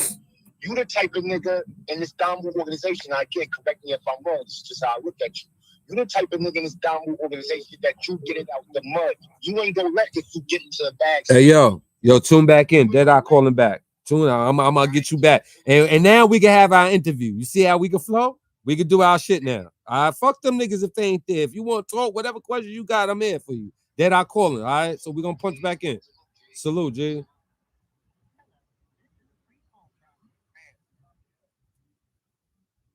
An incarcerated individual at New York State Department of Corrections and Community Supervision Hit that like button for all the people that missed the first part of this conversation. He back. I don't know where he was. Oh, Taliban. I was letting him know he was fucking tied up with the white shit. Playing handball 3D. We was doing that. We was doing that matrix handball off the wall. Hit the wall. If you have concerns during this call, please contact the individual's facility to communicate with them. Thank you for using Securus. You may start the conversation now. Deadeye. What up, big dog? We kept it live and funky while you was on it. We still on live, bro. So go back to where you remember you was at. Oh, you was at Taliban. I said your ass was. Yeah, I get it. So Taliban.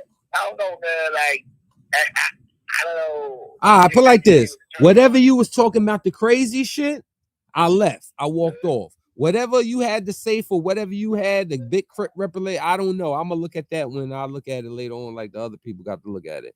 That's around the time you was doing it. So if you was doing it for a blueprint, recreation, whatever the fuck, you had some Maldorf and whatever, nigga, it was around that time.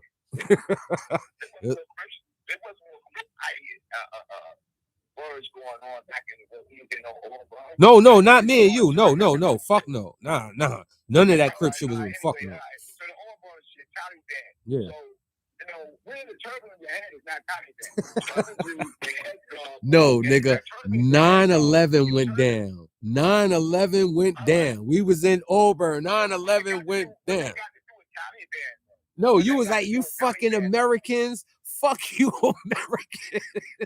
That's why we hit your building. That's why I said, I don't know if you was on one. You was having fun. You had a script lined up. Huh? No, understand. It accused me with a 10 years of bullshit. You came up there after and they gave you a ticket. But something I had nothing that just made it something up. I was at war with the police. I was at war. Oh yeah, facts. Oh yeah, you definitely was. Yeah. Yeah. I remember that. And I watched the nigga. I broke the nigga glasses go up in his face. I remember that. Dominican nigga. As far as the Dario nigga, he got away and went to Southport and got involved in that shit that was going on in Southport. That's what dudes in Southport sent me a word back to Auburn. Listen, the reason why that shit happened with your Auburn, because we getting on with his mans in them over here in Southport right now. About 100 niggas. Okay. That's why Mario got involved in that shit with the Dominican niggas when they jumped me. They did the kid Gus. Now, that was that issue. Now, I was doing it around the same time. So they accused me of, so my thing, because the police stealing after, yeah, I'm Taliban, whatever, Taliban, nigga, but see, before, I was a Shiite Muslim. Mm-hmm. And we don't even deal with Taliban. Mm-hmm. That's not something that we follow. Mm-hmm. That I'm a Shiite. So I told them, I support this. I support the Ayatollah being on this in Iran and part the Iran. True story that it was. Right? Okay. But since then, everything's been wrong.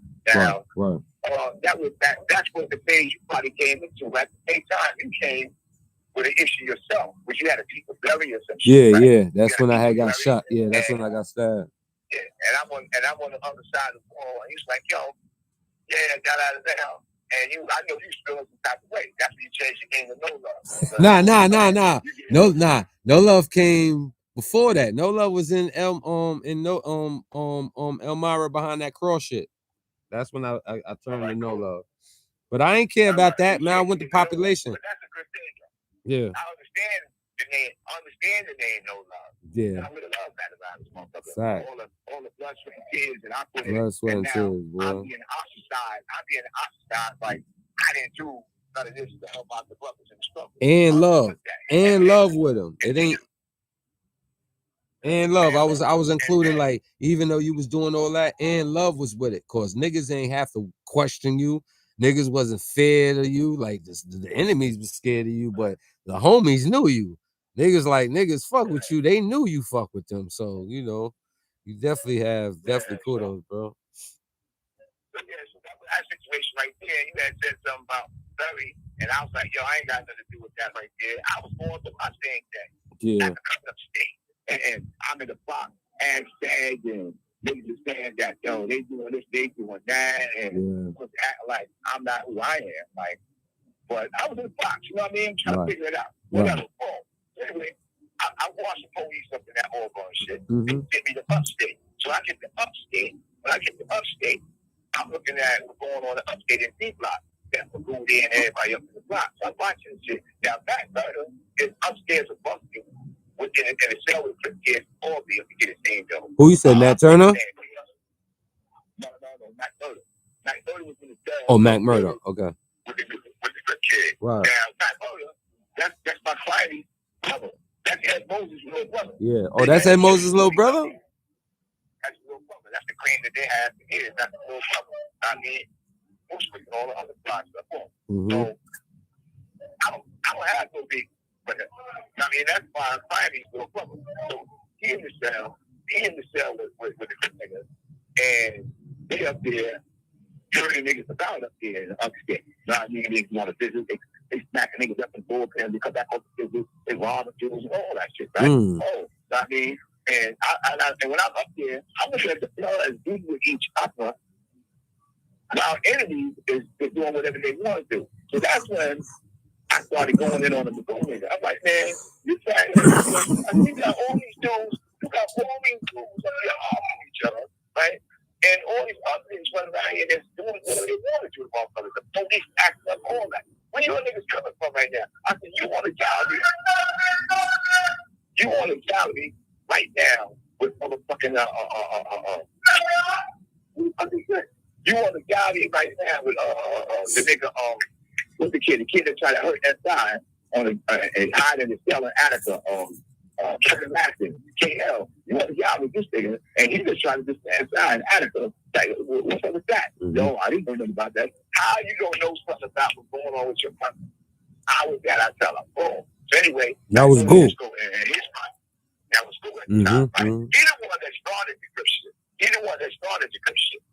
He started that. Well, the only reason why he did that because, like I said, you got that one right here above me to the right, and he in there with Funky Crip kid. He got the other Crip kid over here on Horny Gallery in the back right there. Boom.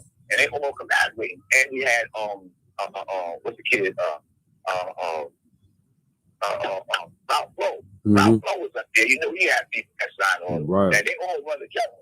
The Crip niggas, Ralph Flo and that other, they run together. I mean, they all want to visit separate. So two of them go today, the other two go tomorrow. They be down here with the homies. They be washing niggas up all and all that. They do a lot of that shit like this, right? So I know this. Like I just pulled up to see it. Bad Vibes, what up? See me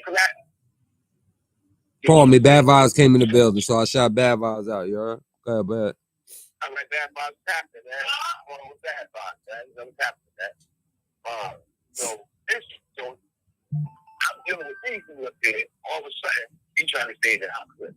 And when somebody told me that, I said, what? He said, yo, he up there telling these Crip. I'm Crip. How about what the fuck do you mean by that? Now, I mean, he the one that started that slander. And guess what? The police is like, what's going on around here? So I'm like, all right.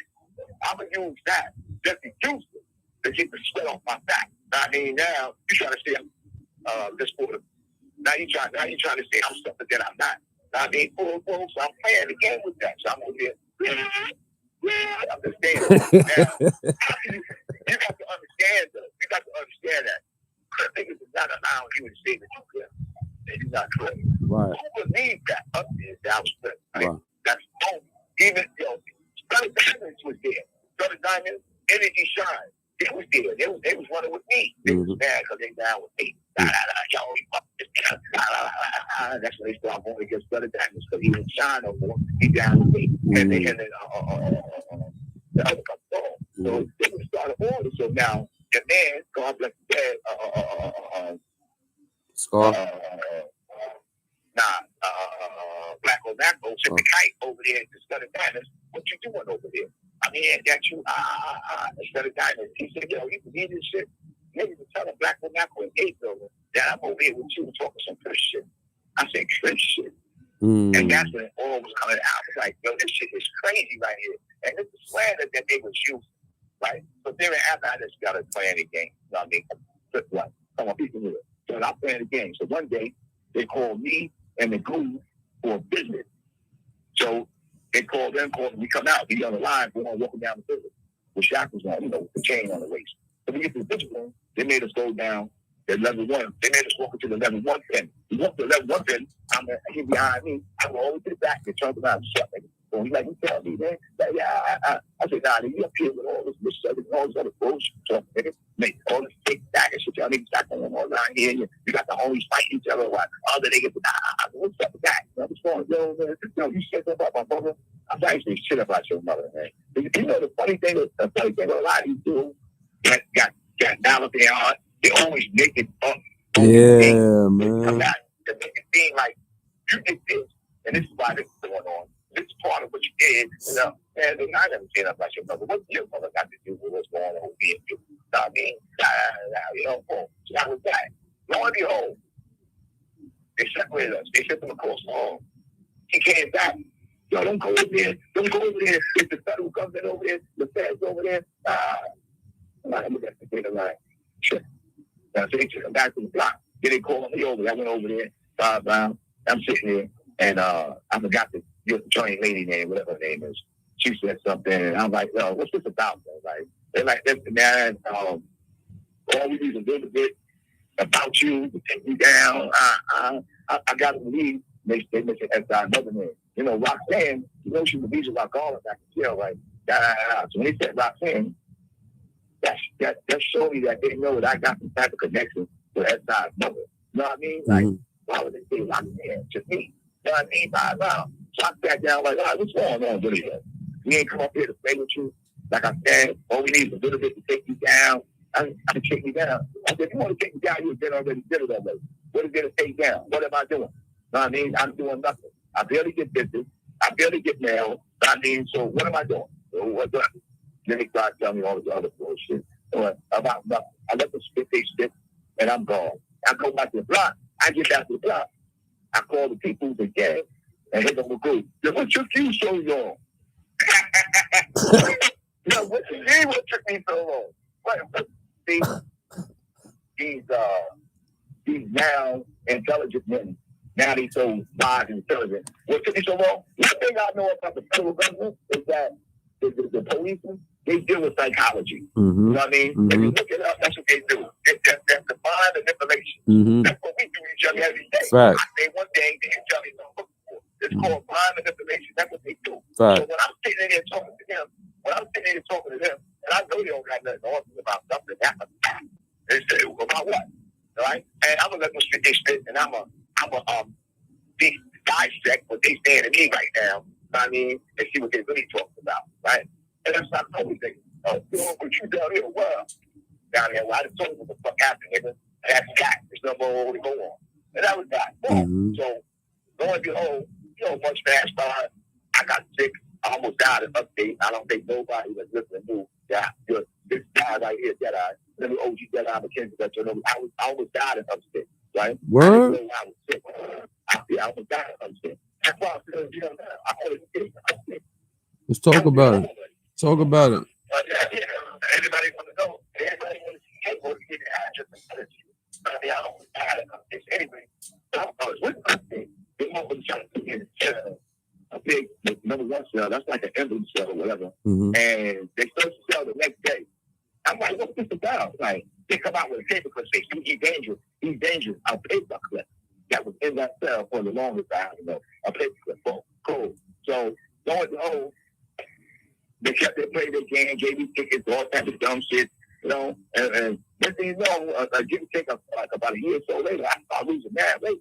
I was like 173 pounds. I'm like, what the fuck is going on here? Oh, right? So I started trying to get tested. My throat was hurting. You know, throat washers. I couldn't sleep. I go to bed for 2 hours, get back up like a brand new day. When I used to defecate in the Kabul and the toilet, it should be so hard and stiff. Like, what the fuck is going on here? No. Like, and you know, upstate was savages up there at work there. So they were real racist savages. So I was under the impression that they trying to wait me stuff up here. Oh, this is a true story. Now they go. So while all this dudes up there beating each other and got the and the police is playing with everybody there with the food, nobody's doing nothing about that. And you know that's what we was about. We stand against all oppression. Right. While they don't always while they being oppressed. So you know what? I think number 3. It took me like nearly a year to get number 3. To get upstairs to the sun is that. But I want to stop. and no sun is over there. I mean, so I think I was on the northern side. So anyway, I finally made it level 3. Then they took the shit from me out of nowhere. I mean, put me back downstairs, right? And the last cell, the coldest cell, went to downfall. So again, I'm feeling sick. I don't know why. And the nurse woke me up. Talking about I was abusing medical medical I kept asking for losses when I already had a prescription, all that of dumb shit. So you know what I did? I did some of the foul shit that man could do to a person. Being that you treat me like shit, I'm gonna treat you like shit. So I put down, I had my ears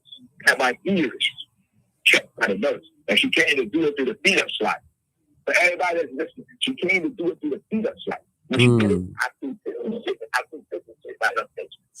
She came to check your ears through the feed-up slide. Yeah, that's what they do. Good. They didn't want to take me out, so she went to the feed-up slide. I bent down, and she checked my ears through the feed-up slide. And I already had something saved up for her. I threw that shit all on her face and eyes. Come out of here. That's what she wants. And I'm saying, I'm really upset. I mean, they moved me 2 months later. They took it 2 months to move me. They took it 5 points. When I got to 5 points, I'm still showing them. They jumped me when I got there. They beat me up, put my eyebrow, gave me four stitches in the eyebrow. I got $5,500 for that. I made what they call I took a settlement for $5,500. They gave me that. So, I mean, they gave me $60 to the doctor. I was a police and I'm putting you in the strength. CMP strength. From the feet to the waist. I don't know. Oh, you throw an elbow. How do I throw an elbow? I mean, it's crazy. So anyway, again, I'm still sickly. I'm still losing weight. I'm 173 pounds. I haven't been 173 pounds since I was 18 years old. So I knew something was going on. I don't got no type of really support on the outside at the time. So I mean, shit was hard out there. I got nothing going on. But then we had a couple of boys on the gallery. They did some things and whatever. So nevertheless, I seen a doctor. And he wasn't even a doctor actually. He's a nurse physician. Now I mean, a PA. So now he said, tell me your symptoms. Now I told him. He said, I know exactly what you got, but I can't tell you that. So what we're gonna do? They're gonna take your blood today. Tomorrow you're gonna have a sonogram on your foot. They're gonna check your throat and see what's going on with your neck. You know what I mean? So lo and behold, I came back to the doctor the next day. My brother, the doctor told me, the nurse physician told me, in 5 points of city, he said, you got hypothyroidism. You got thyroid disease. I said, a thyroid disease? I said, how was that? He said, you got it from somebody in your family, your mother or your father. One of them has it. And I didn't know none of my parents had that shit, man. So I asked my father. But I moved along. That's my fault. Yeah. I asked him. I said, he said, no, I don't got that. I got this milk. I had I was a little good. I said, why am I 25 years old finding out that you got thyroid? And now I got it. You know what I mean? So ever since then, I'm healthy now. And that was back in 2005, 2004. I'm healthy now. You know what I mean? Well, actually, yeah, 2004, I went to it. I went to 5 months now. I'm healthy now. You know what I mean? I'm 210, 15 pounds. Okay. I take my medication every day. Except today, I missed my doses today. I mean, I don't know, but it's all good. It's all good. I'm honestly saying I missed my doses today. In fact, let me rattle the bag right here, please. I honestly missed my doses today. Good. But because of my actions with the nurse, I received a new charge. They gave me aggravated harassment, and they set me up with a razor, which they got from Rome.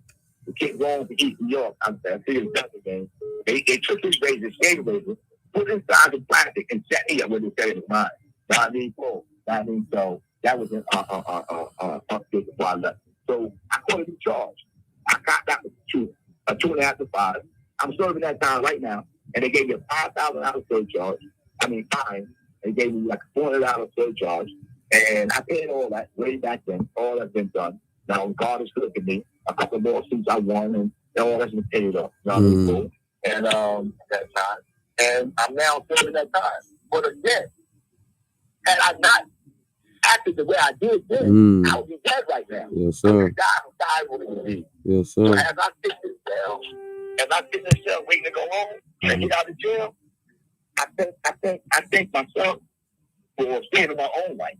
But I would have died upstate. They would have let me die. People die of thyroid disease. Or y'all don't know. I mean, so that's what goes on. Yeah. God bless after all that said and done, 2008, I left 5 points box. They sent me to this jail, Wendy box. On the pretense that they're gonna put me in a mental health box. I mean, they're gonna put me in a mental health box, right? Just to finally get out of the box. But when I came here, this was the most other area. I met Frank White was here. I ran into Frank White here. And he's like, yo, I don't know why you here, because this ain't where you go for that. You're supposed to go straight to Comstock. I don't know. So dudes kept telling me, yo, you better do some mental health shit. Go to OBS, because they're going to take that S from you. Right. But I had a 2 S. And you really need a 1 S to be concrete. Right. So anyway, 4 months later, they sent me the Clinton Collection box. They took my S from me and put me in Clinton box. Now, when I get to Clinton box, I'm caught up with all the real true box monsters. You know what I mean? I'm caught up with them, man. I'm talking the real veteran that's been only to the back spot. A lot of dudes that fit in the back spot, they go to Southport, the head spot. That's deep. You know what I mean? I'm in the back spot where they keep the so-called notorious people at. You know what I mean? Some up here, all the racism that's going on, all the racism going on up there, And now, back to the Crip thing that you're talking about. This is what the Crips did. I don't care about none of that shit. I was talking that you was talking shit about that. You ain't have to break none of that shit down, nigga. You gave me what I needed from the get-go. Nigga, once you started letting me know you had a program, remember, I wasn't around you, did I? We ain't been around each other, what, fucking like 20 years, wow, man. Man. I see you since like 20 years. 20 years, B. So that's why I'm like, I don't need the answers. I hear how you spoke since we've been speaking. You see what I'm saying? So this is for the other people that don't get around you. You just gave me information with shit on, the non-Trey and then the breakdown and, anything else. I'm just hearing the shit I was hearing. But other than that, I'm like, the other filling spots, nah, this is for you to let niggas know Deadeye still exists, nigga. We ain't looking for you to be nothing from them. I just want them to know that you still here, man. This is my legends. This is my roses to you. You know what I'm saying? So I just wanted you to give them the fill in on the shit. I was hearing it as right. I ain't never hear you did nothing dirty to nobody, like did some shit like you was trying to kill. Nah, I never heard that. I just was hearing you talking shit, and I was like, yo, they like you and Lacey. Y'all the two main notorious, these niggas is shot. I think you're home right now. Nah, he ain't make his boy. He did? He did? That's somebody told me. Hey, yo, anybody in my chat know if motherfucking OG Lacey made the board? Please let me know. Stutter Diamond, if you know what's happening, please hit me. Fuck is happening out. Check him out. Check him out. Hit my line, man. Let me know what's going on with old man. All right, I'm gonna hit some numbers. But nah, I've been speaking to people that you double back, check on that for me, because I'm around a few of those old 5'9s, and they ain't saying that. They ain't saying that. I remember, like, I check up on him and I check up on Scar. You know what I'm saying? Yeah, Scar, I don't know where you at right now. I know you went to some shit like. Oh yeah, pardon me, Designer Bulk. Thank you for bringing that back. He wanted Designer bifocals, wanted to know. He was like, ask Deadeye what Swan hood you was pushing and why you let that hood leave when you came to non-Trey. They asked that like when you was on your second call. I forgot to remind you on that. All right, so yeah. Oh shit! Hold on. Word, Mitch Cash from Harlem said that. Yo, OPP, if you could try and get in contact with that whole get up, man, help me out. Lacey ain't gonna trust a lot of people, even niggas he know. And you gotta get at him to let him know that you trying to reach him. And I want to reach him before he leave the system. So, I don't need none of that going hiding. He gonna be great when he get out, man. Niggas just like jail is just crazy. But they always had the rep on you and him, Deadeye. They was like, you and him lost your mind and all this shit. And I'm like, word, Deadeye? I ain't never talk bad about you. I'm like, I'm right here live and direct. I'm right here live and direct. If I sound like I lost my mind, then I must have just the sky on today. Yeah, nah, you sound excellent. You know what I mean? Nah, you sound excellent. You've been sounding like this way. Man, you've been talking, so behind the scenes. Let me correct that real quick. So, when you go against what people are trying to implement that's not right, that's when you lost your mind. You know what I mean? When you follow the correct line of way of doing things that's written, that's when you lost your mind. So when people want to change things and usurp and implement their own thing on top of something that they have the right to do, that's when you lost your mind. You know what I mean? You lost your mind. Whenever you follow in the right way, you lost your mind. You know what I mean? But when you follow in their way, you're good to go. So thank you for saying I lost my mind, people, because I'm always going to stay doing the correct things. You know what I mean? I'm always going to stay doing the correct things. You know what I mean? That's a fact, Jack. You know what I mean? That's how it's going down. That's a fact, Jack.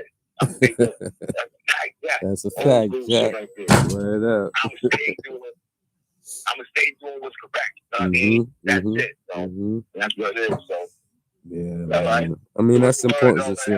Everything healthy. Yeah, you gotta come out.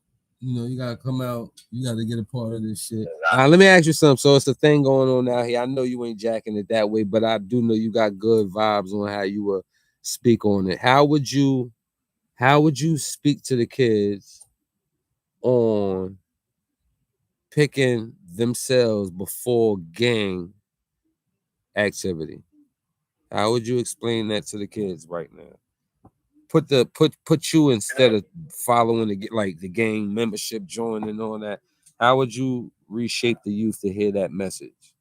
Since you were part of former ganghood. What I would do, I would bring my evidence.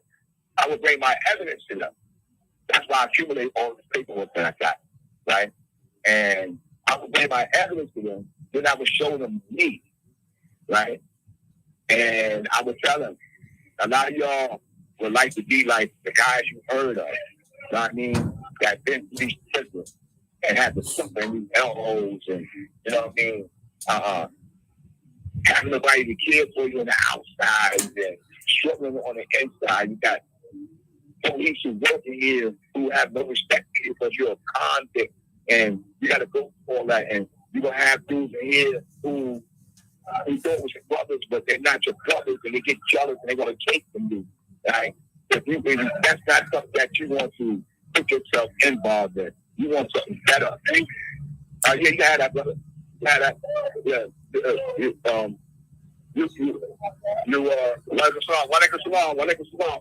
And you should not want to take that path after watching how many men went through the things they went through in that struggle. That's not a struggle for you. You want to stay in the right line.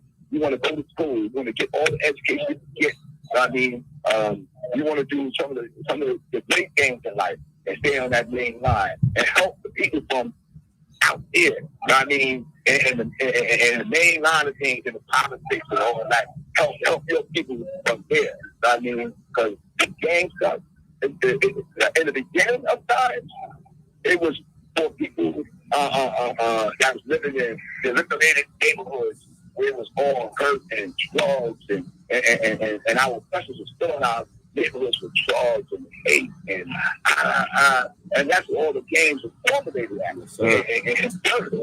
It's formulated inside poverty and people that got low self-esteem, people that who thought they couldn't help their own self, who couldn't go to school and get the education. And sometimes if they did go to school in those neighborhoods, they were going to school that was just giving them, here, take that diploma. It's good. And they don't know nothing. And they didn't know nothing. They knew nothing. And they didn't go to schools where they really wanted to teach you something. Yeah, learn it. It's going to be beneficial for you. I mean, so I want to tell those kids out there that you want to do better. You know what I mean? You want to rise with me. You know, you want to go to that. I'm going to call you back. Yes, sir. Yes, sir. Now, the caller has hung up. You see how I pitched them? How to talk to the kids instead of say drop the flag? That's for you, Hocus. I understand, but I don't want y'all to get that confused. So I'm on one today. I want y'all to get it all. I want you to get Deadeye. I want y'all to get his opinion, which was very great to the kids. Pick you over the game. Watch it from afar. Just pick you over the game. But look at the pitch, not drop your flag, not denounce the gang, because denouncing the gang ain't what you want. You want the kids to get away from gang life activity. I thought that was the message. Like the violence stop, kids get killed, kids going to kill. That's the message.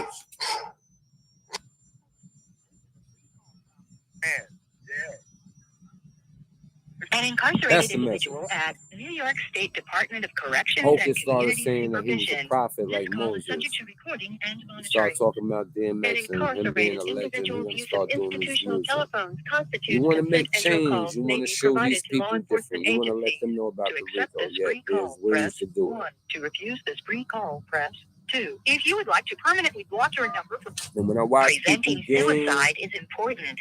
If you have without concerns during this call, please interfering contact and the say, yo, come individual on, bro, I facility heard to too much good communicate shit with about them. you instead Thank of the you for using bad. security. I don't know how You may to start the join other conversation now. individuals that don't really watch. Yeah, we here, beloved. Yeah, I was just saying to them, man, like, they need to use common sense and intellect. They need to, don't look at what they think is glory and pomp and glory and all the spots that they see that people may have. They need to look at those who are hurt and been through a lot of hurt, and those who went through all this other stuff to get certain things that they got. What they need to do is do everything positive to get what they need. They don't need to walk around and cause anything that we got. I got a farm out there right now for 30 years. You know what I mean? Like 30 plus years ago, to be exact, in the struggle. And I'm cool with struggle. Like, I'm good with that. But no, you don't need to have none of that and go through all this stuff that we've been through. You know what I mean? No, you need to do all things positive. Like the brother Tony U. Brown. They need to be like a reflection like Tony Yes, sir. Brown on the output. Shout out to Tony Brown, man. Super reflection. I want to be like. Well, no, y'all need to be something similar to that right there and better. I mean, like, you know, all positive, man. Yeah, you down? You down with that? Tony Brown is the man that connected me with this man, Deadeye. For those that don't know Tony Brown, he's the man, and y'all gonna get to know him because we're gonna make sure everybody get to know him. Remember, we pushing that agenda next month, people. 1 vote. We're being rallied. I told you I'm gonna bring that up. Not now, since it's next month. I'm gonna talk about it next month. Yeah, make sure y'all there. Y'all don't have to be a part of the game. Y'all just got to be part of people that know movement is better than standing still. Deadeye, again, designer both bifocals. He sworn. He want to know why you took Trey and left the hood. You listening, designer? He talking to you now, designer bifocals. This yours now, bro. Go. So, as a kid growing up, and I'm in New York, and I was Nash Swans, representing the family Swans. That I only been in New York. I never been out that way. I mean, my little history was from family members that way and things that I've read. So throughout those years, from when I was 12 until the blood gang started, I could when we put that together on Rikers Island. But I mean that it was a reflection of California, because that's where it all started at, the blood gang, but it was a New York thing right here. Here. It was nobody gave me a charter to say, hey, open up Family Swans in New York. I think that for a person to start somebody else's agenda, they have to have an approval to start their agenda. I mean, it's like a copyright. How can you just go use my thing and it's copyright type thing? So that's how I looked at Family Swans, right? Like, hey, I'm a big guy. Here we go. What? Did the public out that way tell me to do Family Swans right here in New York? They did not. But I mean, so I became a part of the blood gang. And then I changed the name to Trey. I was representation of when we started. And I didn't change that name to 94 because of all the shit that was going on. To make it Trey. Gangsta Blood. Right here in New York. I mean, and then go to branches. So that's the reason why I didn't implement Danny Swans, Mad Swans here. But I tell you one thing, throw the blood sign up right now. What you got? You got the tail, you got the head, you got the neck, you got the two wings, and there you go. That's the swan right there. That's the blood sign. Throw it up like it's supposed to. And that's what you see the swan. A lot of brothers in New York, they didn't know that the blood sign of you throw up. That's a swan head and a neck right there. So it's always been swan. You know what I mean? Because that's where that came from. It's always been swan. That's where that came from. You know what I mean? So, it's what it is, man. Designer said facts, you heard? The brother said facts, you heard? He needed that. He said early on, he needed to know the knowledge, needs to be known at all. That's all he wanted to know. He said salute, okay? Yeah, no doubt. Salute back at you, man. Yeah, that's what it is, man. It ain't like the other dudes that's on his section on the West Coast, like he had the power to do that. It is what it is. I ain't got nothing against nobody. So take me through that. Take me through GMB. What you know about that situation happening? Because the history is like GMB, Mac gave is GMB, and then he sent Trey down to the island. You know what I'm saying? I mean, listen, if my history is distorted, man, like everybody don't get a chance to know. You ain't even banging no more, so this is for free. You know what I'm saying? Let's get this shit out. Like we got it in my algorithm. You know what I'm saying? We ain't got nobody else show. It's in my algorithm. So fuck it. You know GMB was the certification of Villa Gangsta Blood. Yes, sir. Yes, sir. Richard is where OG Mac came from. Yes, sir. He's a Villa Gangsta Blood out of Maryland. Yes, sir. That's where he got that from. I mean, and Maryland people, not the West. You heard Maryland. So that stems down to them be more. That's why he did that case with Dawn. He was trying not to get extradited to be more and all that. So it's kind of puzzling back. Go ahead, Dan. Pardon me. I'll talk about that afterwards. Go ahead. Yeah, so anyway, that's an observation of where he came from. So being that, big kid, well-known jail dude, uptown, Boston, he being something to feed off after he came to Rikers Island and ran through the shot 120 and the cream dude down there who was something acting like they were eating the blood or whatever they are. I don't care who was it at that time. So what he did, he switched around and called the gangster little blood and talk about that was the first blood test in here, right? Yo, shout out to Big Edge, man. No disrespect, but the truth is the truth of the light. And the truth is the light, and the light is the power. So I'm all about the truth. Now I don't got the lies, man. I love it. The only lie I got is to save my life, my family, and my money. When it comes down to other stuff, there's nothing to lie about, man. That's it. I don't know nothing else, man. You know what I mean? So, so you updated the OG Max did, changed it to GMB, and it is what it is. And GMB moves on. You know what I mean? Okay, it is what it is. There we go. Anything else we can have? There we go. I tried to tell without too much conversation.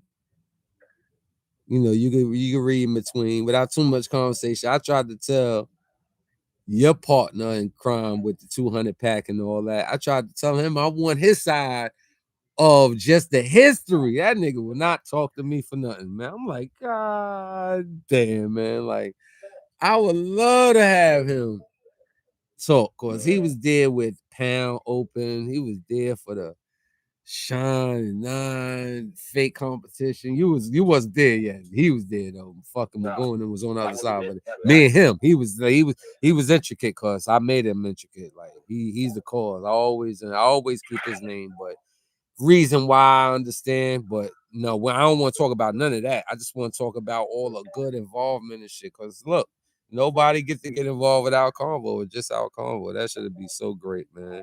Was y'all cool with the 10K and Comrade homies?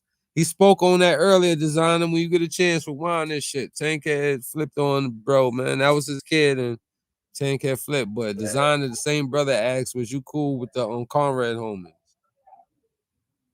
Well, I really didn't know none of them because during their creation, I went home, came back to jail, stayed in about 18 years.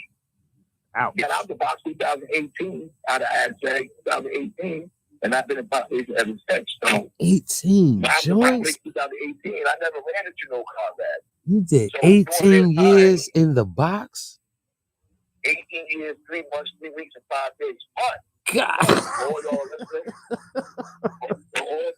that's a jail, all nigga. those that listening, though, for all those that listening, thank you for understanding or having empathy for my situation. But they had guys that was in there longer than me. Oh, facts. Willie Bossick, shout out to Willie Bossick. Shout out to Willie Bossick. Willie Bossick. Was in the box 38 years. Facts. 38 years by himself.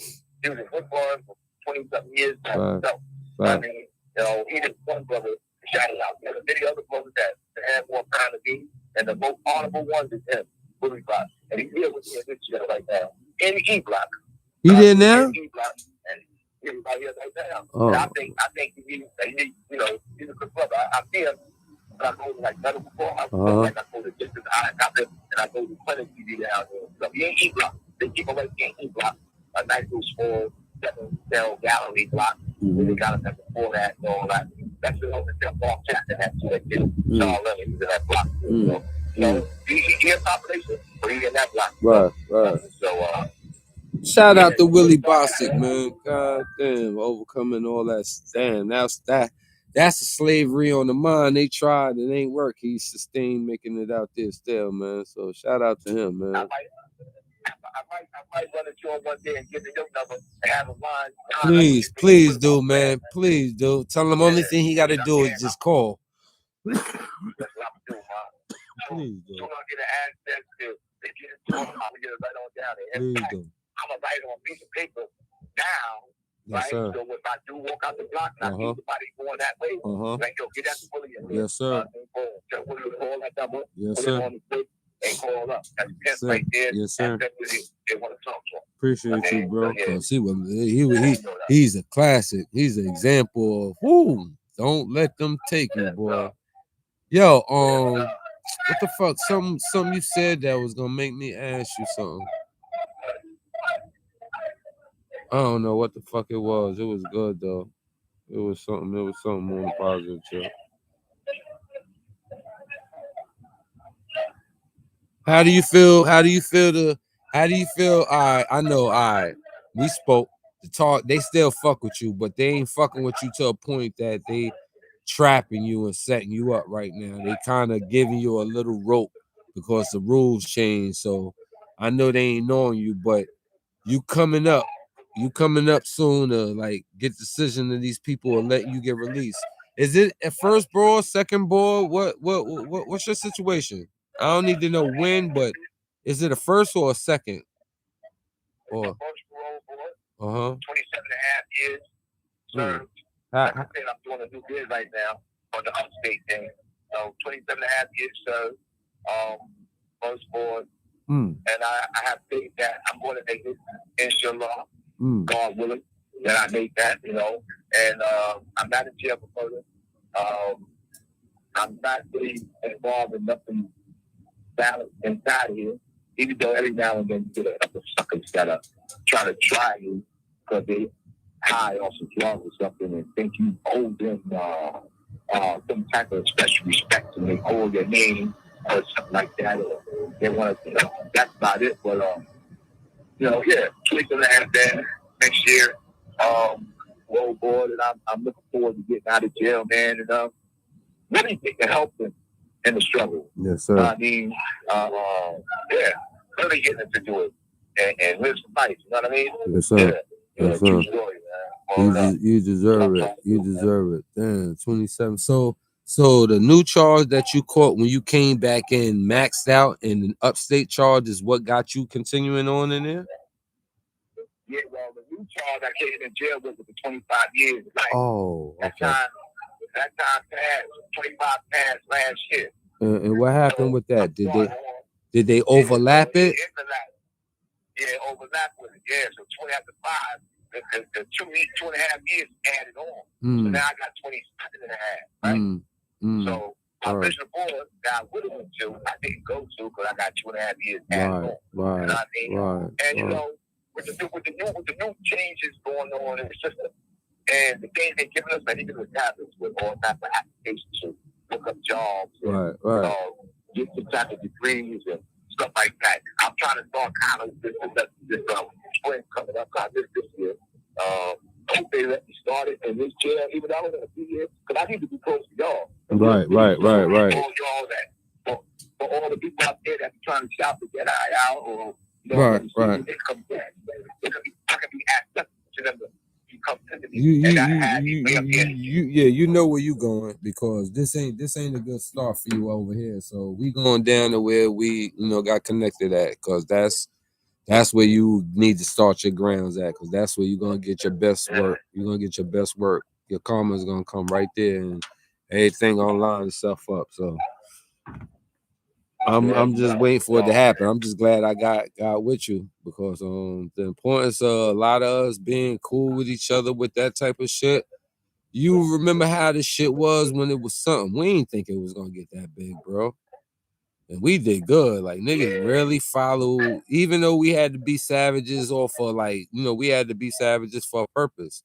But other than that, the trigonometry with bonding and building, and use the epitome of that shit. You know what I'm saying? You had Maya Angelou, you had Malcolm X, you had Toussaint Laurent, you had Huey P. Newton, you had the Real Blood, Fake Blood. You see how I remember my education? You see what I'm saying? I remember mine 15, 14, two joints, the same thing. I remember my the 30, and we had the 31, and we doubled it up. I remember that shit. You know what I'm saying? I remember the pictures. I remember that was like 8-page Xeroxes, and I got my shit at HD and one bang in the lower library window. You and Wayno came to the window and passed me my shit. See how my memory. I've been listening to you, because I hear you, and I'm like, yeah, this nigga showing me his memory, and I'm like, even out of it, we're gonna still have that mind that you got going on. That's gonna repeat itself out here.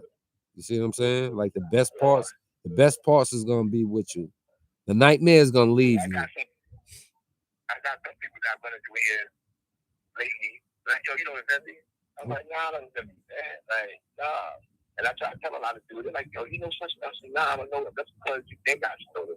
Don't get into that. You know what I mean? Like, like, this system's kind of big. Like, maybe one way out another place. You know what I mean? Like, I try to let a lot of people know, but I don't know if more of people who think I know, man. You know what I mean? And when people speak about me, that don't mean that they know. They don't go about what they heard. I mean, straight up. Like, that's a fact. Shit. It's a fact, man. And people got to realize that a lot of young dudes think that when dudes think about certain people, that they actually know you. That's and they don't. So I tell them, man. Oh, I got it. Pardon me. I cut you off for a reason. It was you, Headmo, and Fly Tie. I was trying to get Fly Tie name. I was working with Fly Tie out here. You all right? I was out. That's why I bought him up, and I was like, "Yeah, I wanted to tell you that." Yeah, all right, good. My bad. Yeah, right. Yeah. Hey, both still out there, right? I talked to him like about over a year now, man. And this dude constantly on missions. He was dealing with a juice bar, some security shit. He said he was gonna have at night, but in the daytime he was doing RA, but. He wasn't acting like he was street, like he was doing, like he said he was hanging with the niggas that do it, but he was trying to do some club shit at night. But you never know. I hope he all right. You know what I'm saying? Niggas ain't returning, ain't the move right now. Fuck no, can't do that shit. Contact with man. Word, big man. I lost contact with him, man. That's one of my boys, man. I'm like 60 right now. I'm gonna look up now. He older than that. He was 60 then. Matter of fact, he was 61. He had a birthday. We was together. So right now. That was about 2.5. Yeah, he going on 64 right now. Yeah, he going on. He about 63 right now. For the record, for all those who look at OG Deadeye, that's my big brother that I've been around. Head Moses. You know what I mean? Big Right. dude. Big dude. Get a beat up all the time. Big dude, boy. Big dude. You know what I Big mean? motherfucking dude, man. Word, man. Me and him all got, yeah. Joe is co-defendant. Yeah, That was man. my big brother. Yeah, man. Word up. And Moses a funny nigga. And to be big and brolic and beast, he a funny nigga at the same time, boy. Funny nigga at the same time. The funny thing about that big nigga right there, I be like, yo, this nigga always gonna stand and cut somebody. And you don't have to do that, just beat him up, right? And they be like, man, shit, man. I ain't got time to be talking around here. Hey, the funny nigga, man. This nigga Bugged out, nigga. Sadistic. Yeah, he's sadistic. He's sadistic. I know him and Joe used to jump me and beat me up. They said, what's up, man? We want to see how tough you really are, man. And they don't punch me. They use like a hammer hand. Whoa. It's big niggas, though, right? They say, I'm going to tough you up. We'll make sure you tough like that. Like, yeah, tough. They going to fucking tell about. Well, man. Shout out to Ed, Shout out to him, man. Say and Joe, word, man. Word. Say that, man. Man, shout him out, man. Brother, Shout him out, man. Yeah, man. Shout out to Moshe. I hear Moshe going for his masters, man. So that's it, PhD and all that. Boy, showing the accomplishments can come from them holes. I don't know why they keep saying everybody fell. You know, everybody fell.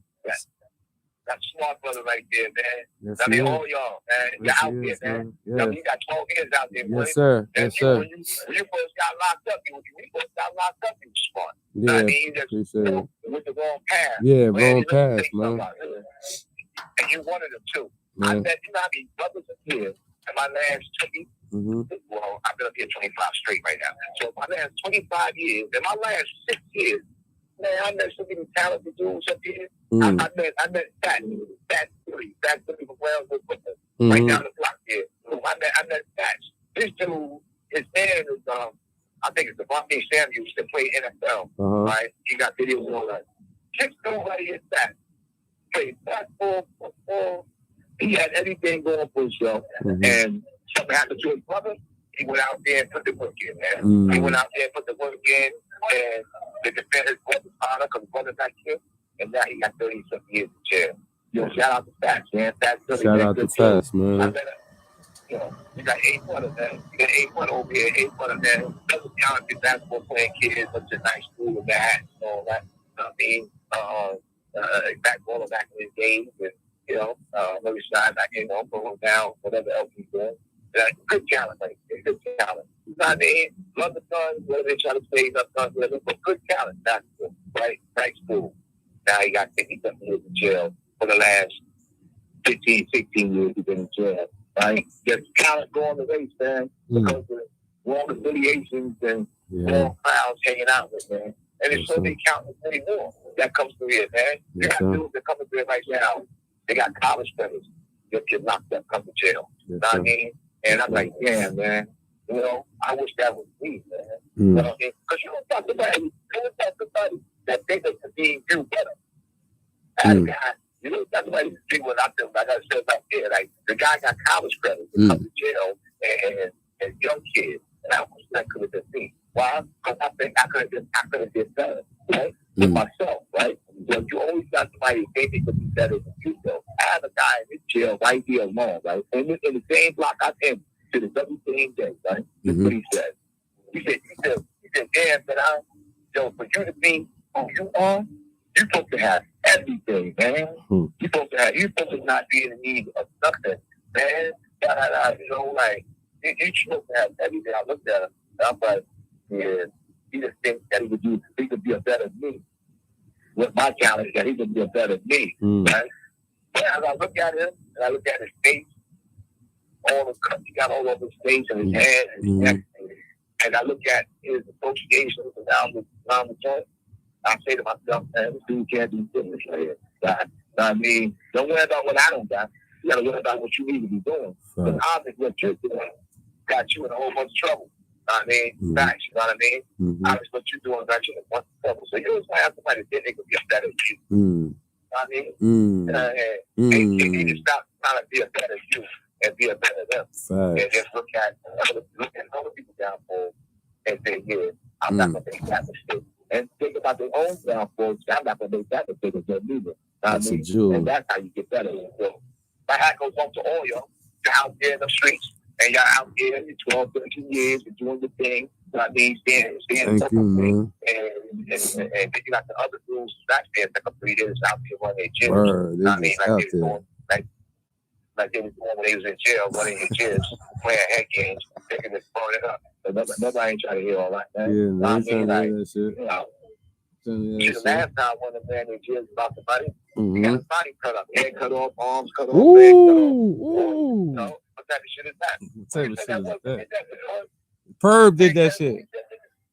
Oh, like, yeah, right, cool. Perb did that shit. Yeah. You know, and I kind of like to understand his mind state. Here I am. You would never say this to me face to face. And you talking what? Oh, let me catch this thing right here one day.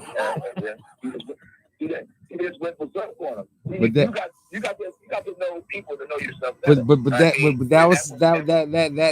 That was his thing, man. Like that nigga, man. Man,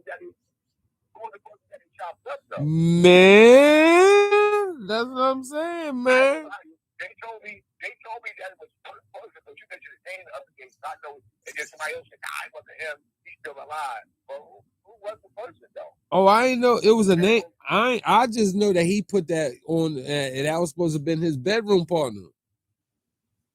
Oh, that's why he was so sincere with making sure that shit got. Oh, that was emotional. You do that shit, you got time. You hear me? If that ain't just your, they call you in because you the suitcase man and you break shit down the trash bag 12. Like he did, like bags.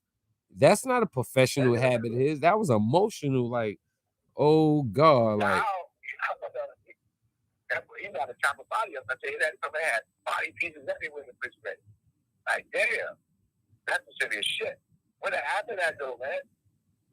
Yo, what happened to that, bro? I know they had a chance to be about that shit. What's that nigga name? I gotta look him up, man. I gotta look him up, man. Give me a name, man. It was a guy. It was a known person. He did it too. No, what's his name? Oh, Superb. Yeah, what's his name? Oh, his real name. I don't know his name. Oh, what happened to that Queen? I get it. Yeah, I get that shit. I got. Matter of fact, well, let me see if I can look at the shit. What happened to that Queen? Yeah, it happened to Queens. Matter of fact, only thing I got to do is punch his name in. Hold up.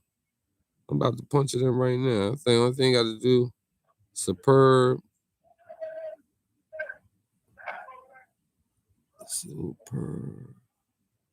We talking about to come here. And they make that thorough. They send his ass way to this jail. This is a weirdo spot right here. You know that. It goes in this motherfucker right here. This shit crazy. It's crazy right here, boy. I ain't gonna lie. Murder. Oh, the man kills man. Man chops a body. Oh shit. That shit put some other shit. Hold up. Fine, boy. And you in the motherfucking, don't they still got those high cases, people up in that spot? Yeah, you know, they got them everywhere now, though. It don't even matter, though. It ain't exactly here. They're all over the place, man. You know what I mean? They're everywhere, man. Yo, this state system changed. It's not even like, they're everywhere now. It doesn't matter. You know what I mean? Like, they're everywhere, man. Oh, Murder. They're everywhere, man.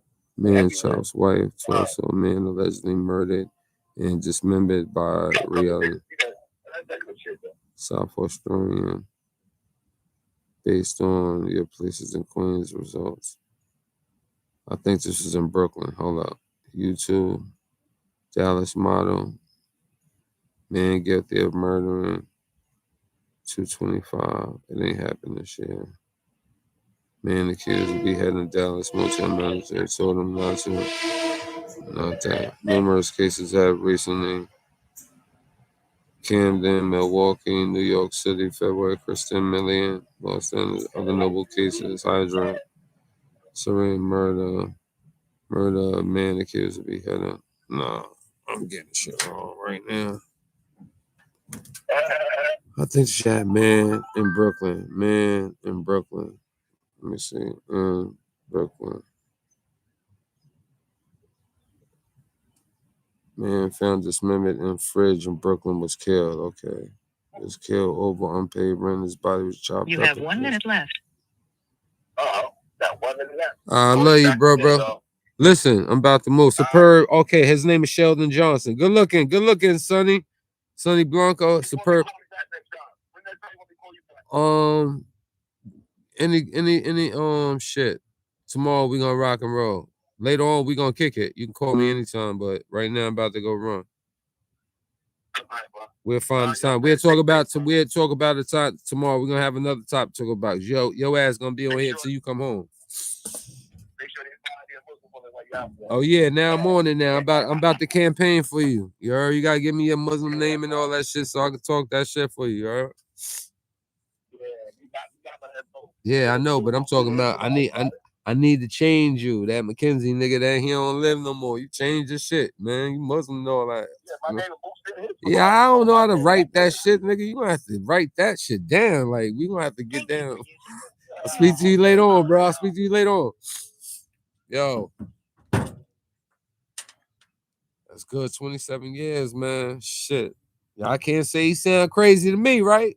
Sounds sane as a mother to me. History has his failures and liars. Then you have his hidden jewels. A lot of people don't like to get in talk mode, reveal themselves, show how they intricately played a part in history. Get on. Yo, chill, Sonny. I'm trying to, enjoy the bro. You know what I'm saying? I ain't trying to write that shit down right now. Fuck all that. You know what I'm saying? That's names I gotta write and all that. I ain't doing that right now. But I got him though. He sound very good. Head on sharp, memory sharp. When you see a person got a memory, sometimes you can look and dissect like Alzheimer's, denial. Sometimes you get so, this is not a place that you guaranteed to have your same faculties. I'm a little off, even though I was probably a little off before the system. Yet it manifested to adulthood, trial and error, and experience beyond your help capacity level can comprehend. You will be faced with a lot of things that can imbalance one's mind state. So watch him speak fluently and calmly like that. I'm proud of him. And if Willie Bostic could do it, and he can talk and look at it like that was a normal convo, even though he kudos to him and know what his position is, and he's been in the box way longer than Deadeye. 20 years longer, to be exact. You can't break everybody down. There's a lot of broken people down that come out here and act like their issues together and they faking it. And that's why you heard some of these stories. Now, this is going to be a long one. I don't know if everybody want to get these little, but Deadeye deserves it. He's the one that made Trey gangster. Now, only thing I need is Mr. Haywood. And I feel like ask Audi. Audi ain't trying to fuck with me. Try to get him to talk. He don't want to talk. He want to be on this Dominican Rigo Suave guy. Man don't want to talk for me.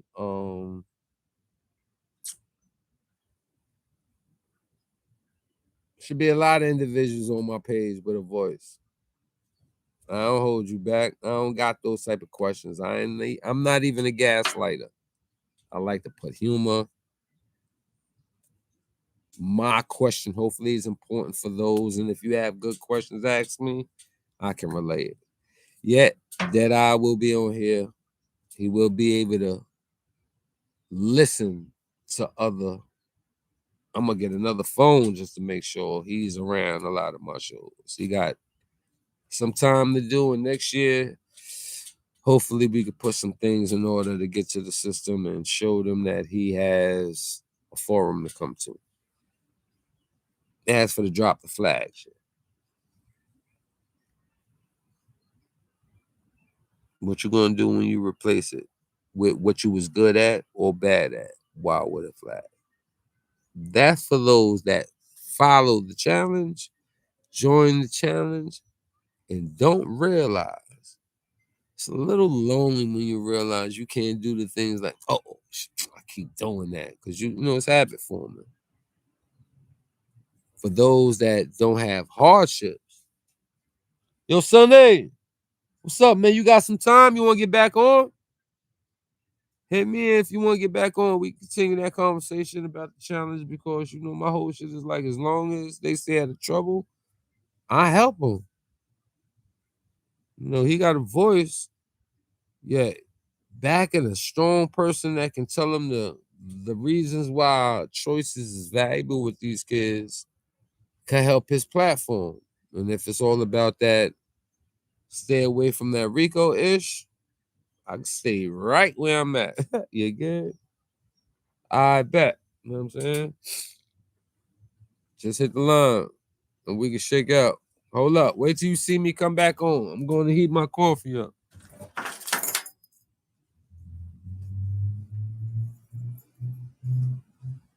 In fact, let me give you some since I'm a whack ass rapper and I got a few people in the building, let me play some whack ass shit. I ain't gonna keep y'all here without none.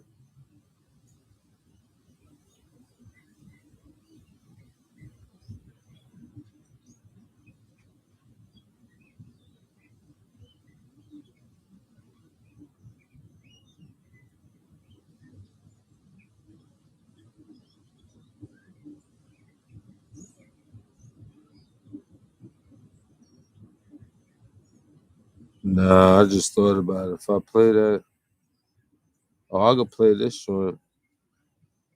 This is my music. This is my beat. Hey, yo, Fly Time. Press record. Just the motherfucking thanks I get for sacrificing my life.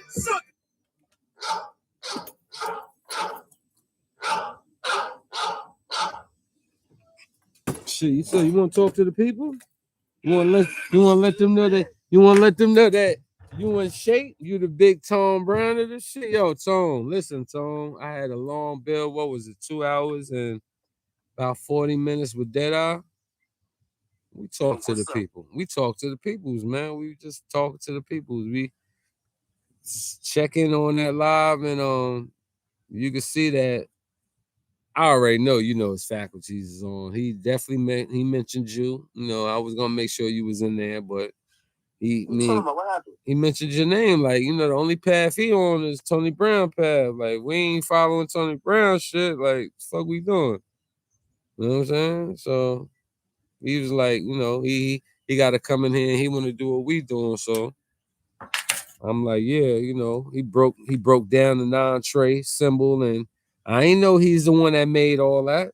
He put me on. He took me to school. I was a front row member listening, like, you know, like, okay, talk. Like, I didn't know he brought the UBN history into the West Coast ideology over here, and Mac had to like formulate, okay, and then Max Leverage was doing hoods while he was doing prep work. I ain't know, like, me and him relate. Me and Deadeye relate to this shit because I was a lot of body work. You know what I'm saying? And I ain't know he was body work. Nah, you gotta realize I only came into the fold. Once I come in blame. Mind you, they robbed me. So I'm a whole different vibe from anybody that got a new flag that comes in the fold of names that got names. So I'm all about bang, bang, boogie. I don't care about nothing but learning codes. Okay, this is that. Boom, boom. This is what it is. All right, let's go. I don't care about none of that other shit. None of that matters because it's not educational like needed. Then they gotta come when it's a crowd of people. At that point, we want to make sure we got shooters in place. You niggas, here's your oath. You better learn this shit. You down? All right, let's go. Get them niggas over there. That's all. After that, you on your own. We just hope you keep doing it. Just keep doing it. And you by yourself. So in the very beginning, the first, matter of fact, there's no way in non-Trey history could be given to me. Only thing they can do is give me to learn it. That's 4 months. Then GKB comes. So I'm not gonna backtrack, learn the lesson, because now I'm away from them and we in the pound, and now GKB has to get a name. 2 months in, still in the in HDM, and then that's when we come over to there. But yeah, I just got off right now, just about to play a song. You know what I'm saying? Yeah. Yeah. I'm letting them know. Man. I was a fraud this whole time. That's the crazy part. Oh nah, they know you, man. He ain't no fraud, man. This boy ain't no fraud. They know you are. Is the drop your flag thing genuine or wait for the person who started to get less time? That's the gray area. I can't answer that. Opinion wise, it's a gray area for both sides. One side is, since he's a victim of it, enough's the fucking enough. Y'all don't need to be a victim too. So matter of fact, come on. This is how we gonna let the government know this is what it is.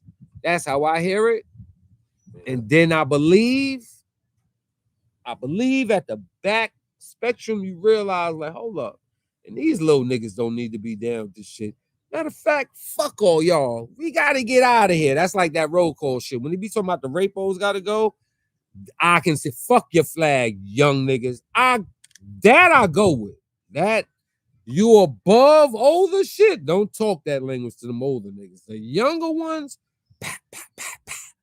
none of y'all niggas deserve to be there. Because y'all don't got no good teachers. The senator hit me up just now. He said he want to pick me up a week before they open up, so we can have a week, because they let them know a week before. Oh yeah. That's what the law did. Can you explain to them ahead of time? I told them I didn't really want to break it down. I said next month I'm gonna talk about the one vote. Could you let them know about the Raleigh thing, since you're the CEO of this whole thing right now? Could you let the peoples know what we trying to get lined up for next month?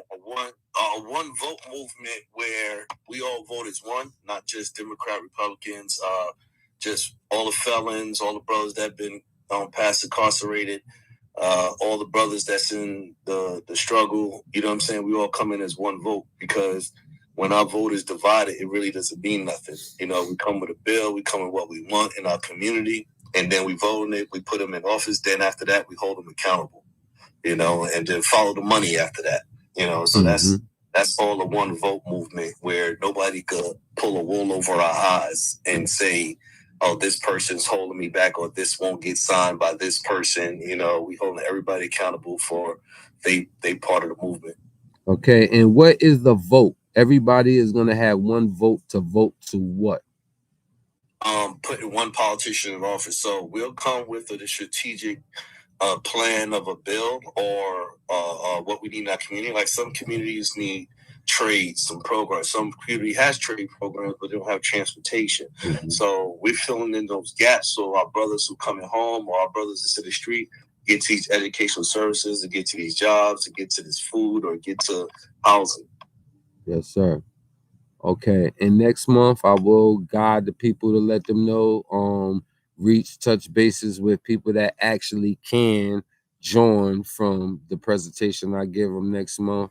And the closer we get to there, we'll talk about it. But you spoke to him and said that all the brothers that's in NC or just across state with nonprofit programs that actually have big brother programs, addict programs, because a lot of our young brothers, sad to say, is on drugs.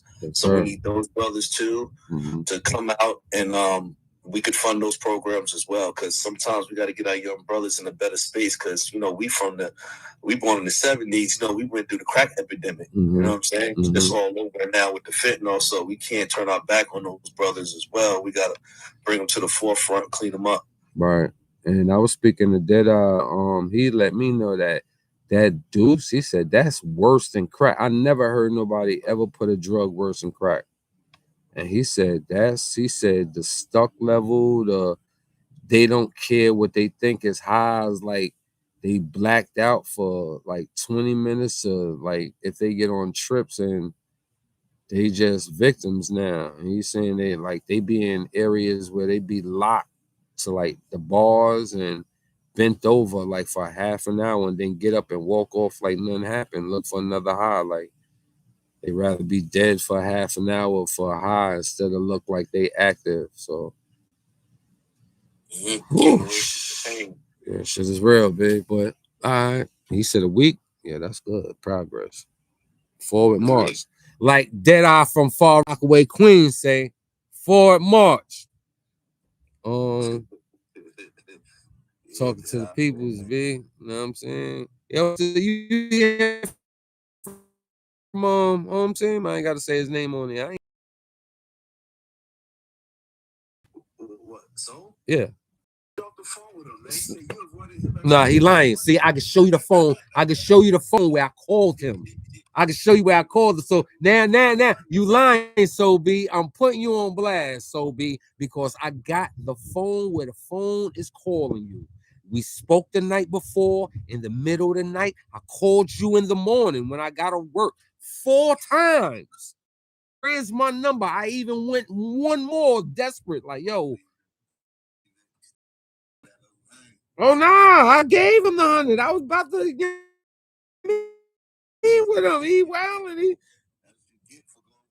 I don't even care if I lost to you with Crawford and I gave 100 up. But I say this, and I don't care. I will go to the lengths. I don't care if you call Crawford the man all day.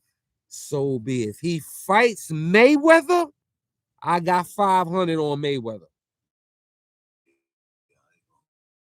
I don't care how powerful Crawford is.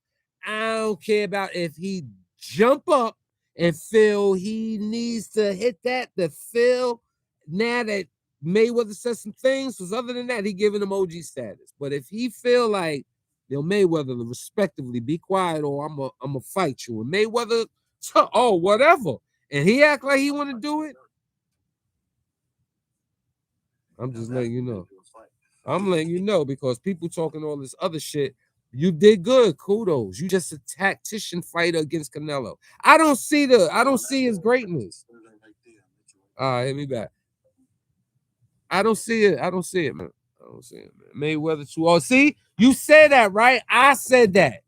Mayweather, Sonny, was 36 when he did that to Canelo. And Canelo was 23. I thought that. I said he's too old because now he near little elder, right? Don't get it fucked up. Crawford is 35. Crawford is 35. Crawford is 5. All right, now look. Mayweather did that shit to Canelo was 23. Mayweather was 36. I'm just talking about what he did in his body movement. Sonny, his body movement of 36 is like 4 Crawfords. The same age bracket. We talking about how you move Crawford and how Mayweather moved that 36. I did go that. Now watch this. I give you that, but let's break this down. Canelo. Y'all need to see Crawford lose. That's why everybody believes in him. I don't see it. Let me finish. Well, the reason why I knew that Bud was going to beat Canelo is because Canelo is not a good inside fighter. Yeah, I didn't know. And towards the end of the rounds, round 7, 8, 9, 10, he started getting a little sluggish and all of that. I get that. Floyd did a better job of beating Canelo, but he didn't box inside with Canelo. He stayed outside and moved him around the ring and whipped him in a better way. You said that the inside Canelo's problem. He got whipped on the outside. Hold on, bro. You were correct. He did beat him. That's a fact. No freaky. He beat him.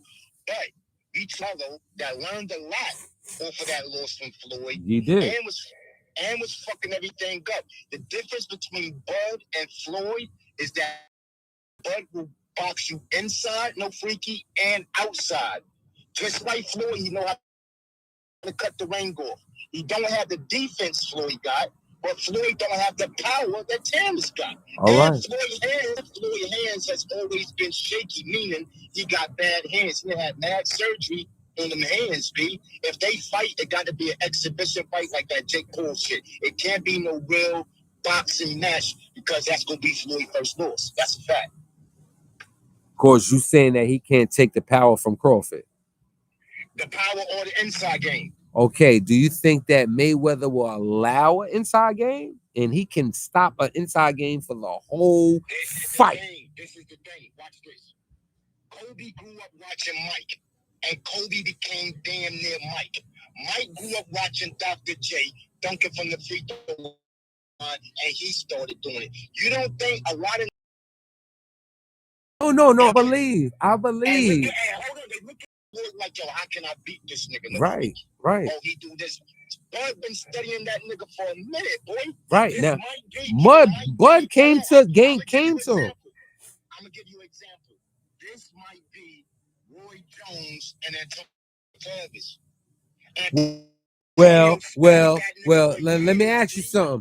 Did Antonio Tarver have that reputation as a sniper? Exactly. It just happened.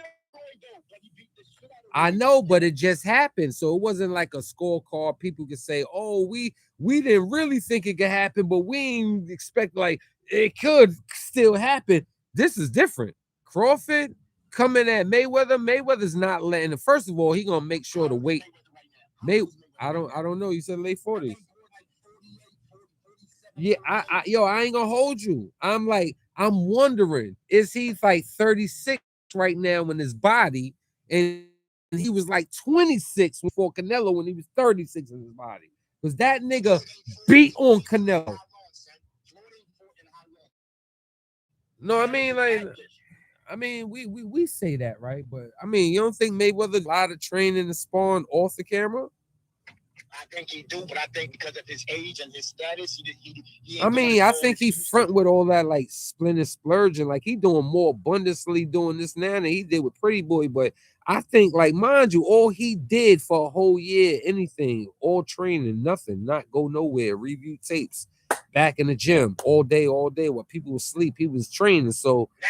That's one thing Floyd and Bud got in common. All right, but Crawford. Both them niggas say they don't watch nobody else's fight. Same way they train with everybody. Right. Now, I don't think Crawford could ever train for Mayweather because he don't fight person that fight like Mayweather. But Mayweather can't, like you said, study him because he switch it, but so does Mayweather.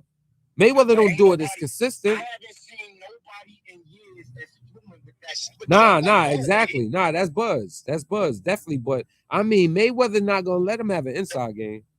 I don't think he got a choice. I think Bud is just as calculating as Floyd is. Yo, Kobe was way more explosive than Mike. I can't say that. Yo.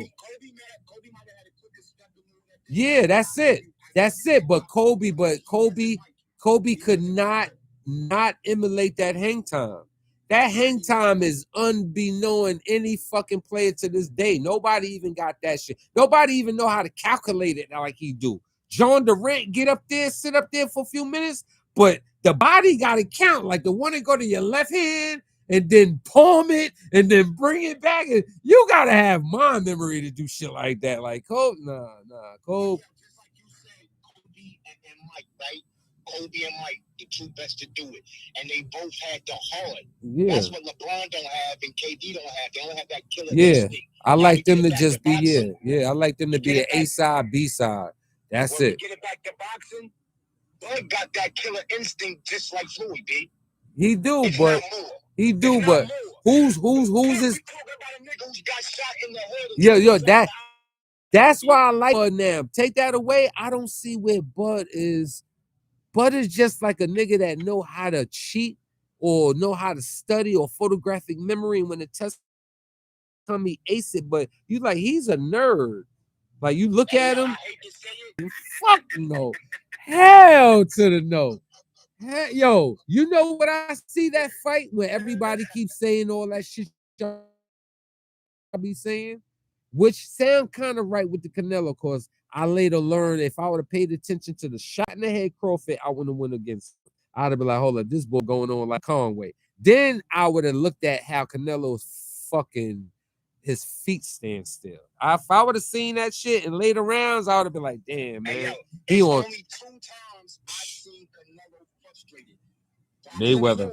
And boxing, but did you see when him and Bud was boxing? Yeah. Bud hit that nigga Yeah, when he hit him, yo, but see, that's ain't what I understand with Crawford. That's why I know you not no killer. You like powerful, and then you go for body punching and point. When he hit, Hold on. You know the history of Bud. no, look, listen to my point. Yeah, that too. But look at this. When he hit Canelo, and Canelo did, like, he tried to do the turn the head gimmick. Canelo must have been itching. I mean, Crawford must have been itching to catch that shot. Like, I'm gonna catch him when he do that, because he weaves a lot of hooks when he throw his face like that.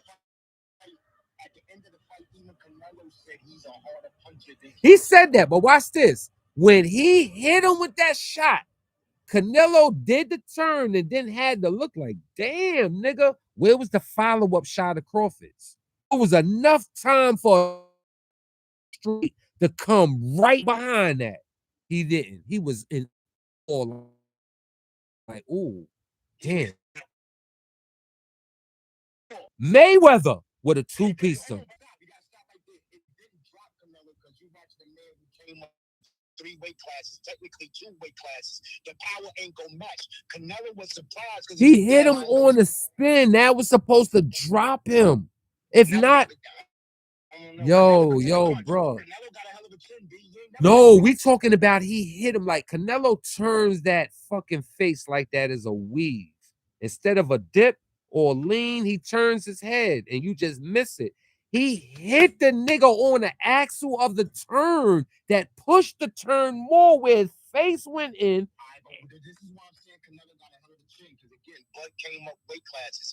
Canelo then fought in his weight classes and then took hell of a punches. Benavidez and all them niggas, but he got a hell of a chin, B. No Crawford. freaky.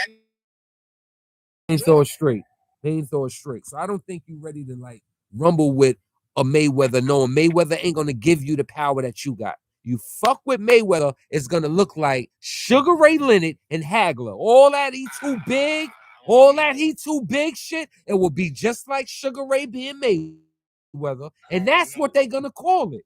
That's exactly what they will call it. 10 years ago, I would have agreed with you. Right now, with that nigga being active as he used to be, I don't know, B. How active been in nobody's scorecard? That nigga's training. He ain't got no life. All he know is money, fashion, and boxing. That nigga ain't got no life. Why be you on boxing? I'm gonna say that would be the Thriller in Manila. But what you think about Adrian Bronner, B? Boy need help. Boy looking bad out. He fucked up. That nigga need to quit. He need to need help, he ain't even gonna get sports commentator privileges and all that. And I ain't even talking about the Cam situation. What? I'm talking about the situation just happened last night or the night before. The nigga tried to run out of the restaurant on a $2,200 tab, and they threatened to lock the nigga up and shit. He was looking real sad. Like, I ain't know that. Yeah, nigga talk about, yo, my life fucked up, this, that, and the third. Niggas stay drunk, B. He was weebling and wobbling when niggas was recording him at the restaurant. Boy, fucked up out here, son. Oh, so somebody probably wake him. I mean, you never know. Sometimes that can happen, and then he'll think that's like, wasted talent, though. Yeah. Adrian Bronner is a good that wanted to be like Floyd, but he ain't have Floyd discipline. All he saw was Floyd spending money. Yeah. He ain't got the discipline Floyd got, B. Yeah, but see, that's why Floyd still got paper and Adrian broke. See, it ain't that. Floyd ain't using discipline. Floyd ain't spend money forever. He ain't had no reason. His money is probably stocks, a building, like home-wise, and he wasn't buying nothing. By the time Broner came in, he had he got multi-million just sitting there, like dirty, dusty money, like that Miami Vice shit. You know what I'm saying? Another like, thing fucked up too. This is take my hat off to Canelo. Another thing Floyd fucked up too is that niggas is picking and choosing fights because they don't want no L on their record. That part.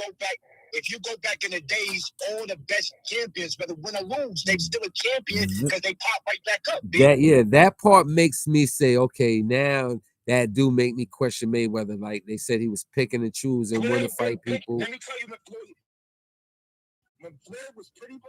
Yeah, but he had no choice. He couldn't pick and choose then. But he couldn't pick and choose. He wasn't Pretty Boy with Ricky Hatton. He was pretty. That had to have been the end. That's the end of Pretty Boy. All right. So right after Hatton, so when he started picking and choosing because he but it wasn't too many people that you could pick and choose and fight of prestige back then with them.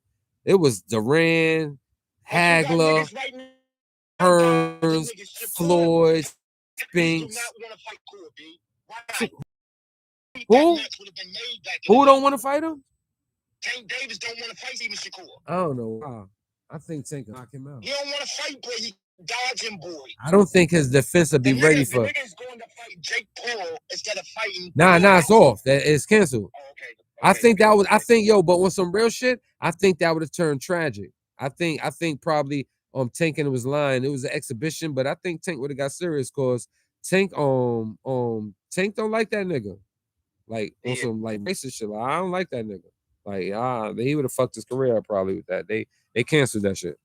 Bro, I don't think he would have bring the old style back. But see, they can't do that now because you got to look at the young boys didn't have money and what starting you. Who could you use as a boxer in Hagler, Hearns, any of that Tyson, any of that era, fucking Evander Fell, holy, any of them was lavish like Mayweather, like money, junkie, like Walt Chamberlain.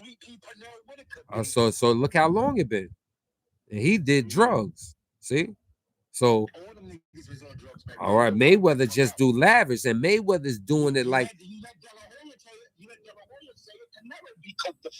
Well, if you look at, I think Mayweather do it for advertisement. Like if I buy a $30 million watch, in that ring, and you supposed to every fight I do, you supposed to every time I fight, and he wants to make himself a cash cow. While people be saying that he picked people, look, but instead of him saying, yo, he picked people, why he can't be as devastating as Mayweather as Pretty Boy, as Money Floyd, as Pretty Boy with the skills, because when he pick a nigga, he still don't lose. He still fucking nigga up. He don't lose, but I think that's one of the reasons why he ain't losing, because he done picked and choose the latter part of his career. He beat up Golden Boy in his prime. Yeah, I said the latter part of Floyd's career. That's when he started picking and choosing. In the beginning of Floyd's career, Floyd was fighting any and everybody. Well, what was his record? What was his record before he came to Money? No, before Money, what was his record? Like he was 30-0, and now he Money Mayweather. I think Floyd, in the amateurs.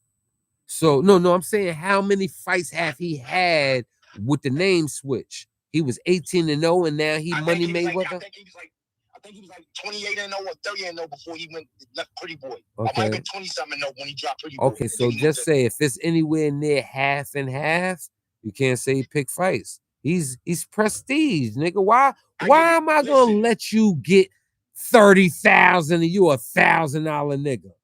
Like, fuck out of here. Like, I just missed the old days. I'm a Gleason's gym baby. Yeah, that's why. Yeah, that's why. See? Yeah. That's why. See, you got competition, tournament, and the love of fighting all up in the sport. You know what I'm saying? Exactly. Some of them like Tank, like, oh, mom, you out the hood. Your mom, like, we made more than Grandpa G, and the most he made was 300,000. Mom, we got $1 million cribs. Everybody got a car. Fuck this boxing. I want to live my life. Break down the psyche. Back to Floyd and Bud. Break down the psyche. You know, Bud is a nigga who mother never told him he loved it. She loved him till this day. She believed in tough love. Kicked the nigga out the house. When Bud was a little kid, she used to walk that nigga around the neighborhood and tell other little kids, if you beat his ass, I give you $20. Yeah. Sound like that that fat movie where that girl was abusing that nigga. She knew he could fight, nigga. She did that to test his skills. Back up. You let Bud tell it. It's It's nothing but him and two sisters. And she always looked at Bud funny because she said every time she looked at Bud, he reminded her of the baby daddy, of her old nigga or his daddy. Bud said he had a hard life, and his mother I even believe states that. it. Man, that's crazy. Yes. You know how women, you grow up, you look just like your daddy. Yeah. Your daddy did some ill shit. Now she looking at you every time she look at you. She got an ill look on your Thrown face on because you coat. remind her of that nigga. That's a fact. That's a fact. I believe that's a fact. You ain't lying had a on that. hard life, son. You ain't lying on that.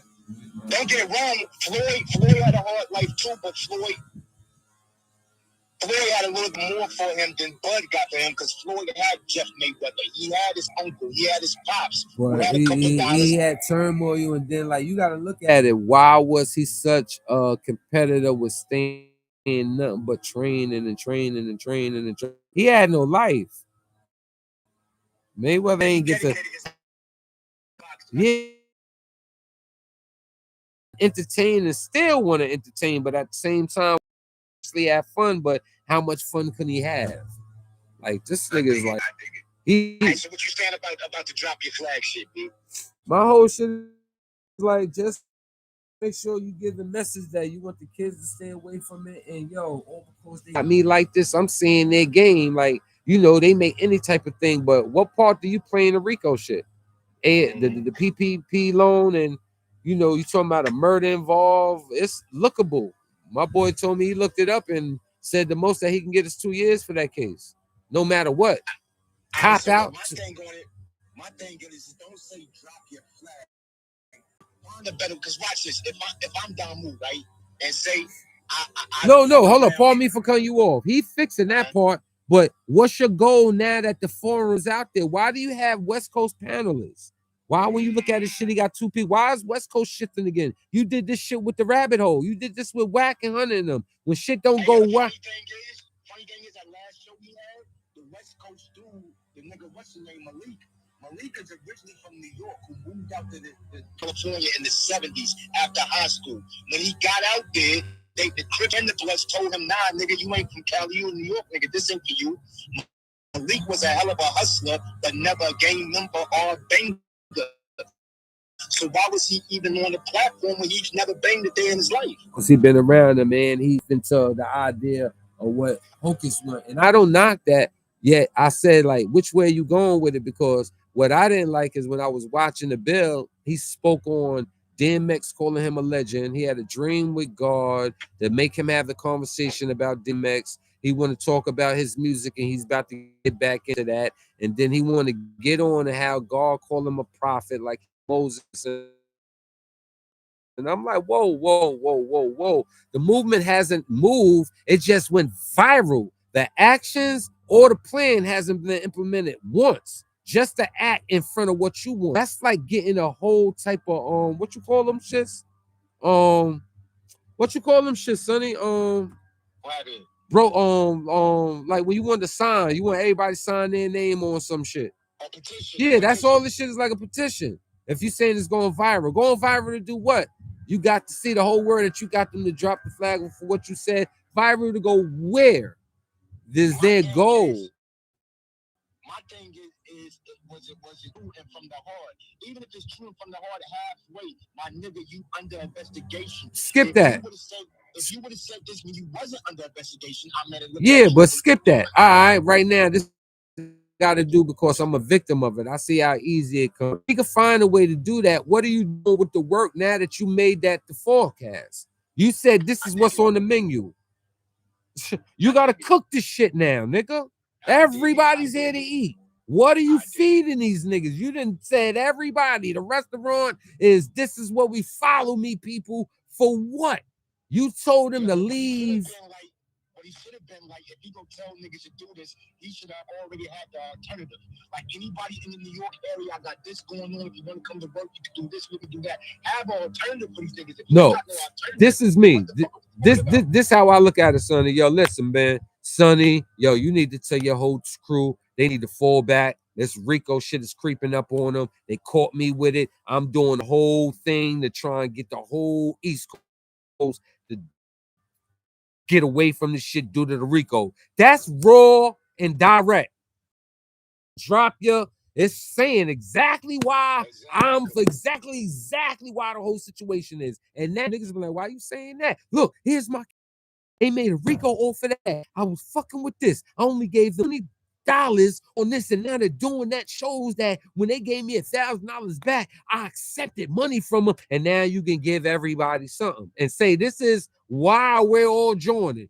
This is what I'm going through, and making sure none of y'all go through it. But if you say drop your flag, and you saying you trying to do shit past all these other groups, you have to replace not just what you telling them you no longer gonna be with. You have to now come with the action of before I was talking it. Now I gotta show them why I told them this shit. Now when you get out there, you saying drop the flag. Who gonna speak for you? Niggas that drop the flag. I'm gonna go back to what I said in the beginning. The first time you called and I pulled up. I'm gonna go back to. I think he's doing a. I don't know if you're familiar with this dude, but a Profit Muscle 050 type of thing. Yeah. He put that as a title because he knew it was gonna shake up the algorithm. Yeah, but why you got West Coast people doing the same shit you did with Whack 100, and that shit started like this, building East Coast, West Coast love, and boom. So here you are as an East Coast guy getting West Coast guys on some panel. Hello. Exactly. Hey, you know what though, Pimp, before your man called in, matter of fact, your man that's Tony Brown. Right? Tony Brown. I'm in North Carolina. Oh, you yes, you win. I got you. You in. And he got the key. He got the key to Fayetteville last month, man. Before we hung up the first time. Uh-huh. You a nigga that could get to the bag, it ain't no problem. Outside the thing, inside the thing, it ain't no problem. You a nigga. To me, you a nigga that didn't move off his status. You moved on to let me get it out the mud. And right. me getting out the mud to build my status, and niggas gonna respect it. Right. Now you got other niggas or respect you. You got my nigga Shaquille. Shaquille's a flashy nigga. Mm-hmm. A nigga who got to the bag. So that kind of boosted him up in this thing. And niggas is looking like, yo, why is you praising the bag and not praising the nigga getting it out the mud? Right. I don't think you no beef with Shaquille. No. I think you got a problem with how the world is. No, not the world. Him. Because look, the world can't think of nothing unless they get it. You got to remember how many of these niggas is down with the knowledge of what we went through. Not many. We talking about known figures to known hoods in abundance. We ain't got as many people that was there for that. Guess what? Why would we have to talk that back then if you live in that reputation type of figure now in the street? So say you get in the cool. No, watch this. Look, Sonny. Say you stomp in the yard back then. The same kudos you was getting back then, you out here, not stomping the yard, getting the same kudos though. It's a whole different brand now because out here, Sonny, you're gonna be a smart young nigga or middle-aged nigga or older nigga. Look at me with a great observation eye. You're a guy that didn't get locked up long, been out here in the mix. Everybody know you. You know everybody inside the other hoods where niggas was. You know Dick Wolf's education from hurt all the way to being this guy over here. So when you hear shit and you watch shit, you see it for what it is. This real time. Now that we out here, you know goddamn well we ain't talking about no jail shit unless it's me and you. But if you see me go to Candace, be like, yo, Candace, yo, you gorilla, yo, you know your GF Dick, what? Yo, I'm the one that brought him home in jail. That you're gonna be looking at him like, oh, this nigga Lamone. Like, what the fuck? Niggas don't give a fuck about that jail shit. Like, out here, they want to see what the fuck you are now. And that was a rep in 17, nigga. Let's put 3 years. 2020 is in the mix. Let's put 3 more. Niggas don't give a fuck about the years previously, technically. All right. We familiar with it. We understand it. But, nigga, that's what you jumping off on? That ain't going to really last unless you have a mechanism to manipulate a mass. Like, you got a whole crew saying you ain't got nobody to sidekick you. You done lost the lower. but you ain't put a low there. You kept the low vacant ever since the low been gone. You ain't put the low there. We know who you are because you surround yourself by the niggas you put on and yada yada you. We can call them through history books. But the niggas you see stepping, moving, you see a whole different vibe. You might hang with them niggas too. Like, now I'm gonna rap my hood to the death, nigga. But I don't fuck with you lames, nigga. Y'all niggas is playing with it. I fuck with the Max over here and I fuck with the hats over here because these niggas get to the bag. These niggas ain't acting. These niggas ain't capping. And them niggas know I rep my hood to the death. Look at the different type of bond. And this nigga supposed to be a big homie you don't fuck with. You see how this game go, homie? So my whole shit was like, yo, Quell, where all this story come from? How is a Sonny talking about something? This nigga never ever was around me. And then a year and a half later, I find you and him best of friends. I'm like, oh, Sonny, you slipped up. This other nigga named C-Royd, he taped y'all. Y'all know to never be nowhere together. But y'all didn't remember this nigga was taping that day. And he let me know y'all friends. So now I'm on your ass, Sonny. Because I know it came from that nigga now. You see what I'm saying? That's what happened. I don't give a fuck about what the world see, homie. I don't even praise myself, Sonny. I'm like, nigga, I don't praise myself, nigga. So think about it. Why the fuck? That can tell you after what I say, what the fuck I care about what the world perceives. Y'all wasn't around us. Only thing we can do is give y'all stories. Y'all have, it ain't like what we saying is gonna give us a ghetto star roll out here. We can't use nothing we did in there out here like we said it, and now y'all know unless y'all dick riders and y'all want to be around fan favorite people. Other than that, it ain't no stories in there can make you want to join them unless you heard that and now you see them now doing similar shit, bullshit, in the front shit. Mm-hmm. Salute to you and salute to that nigga Deadeye.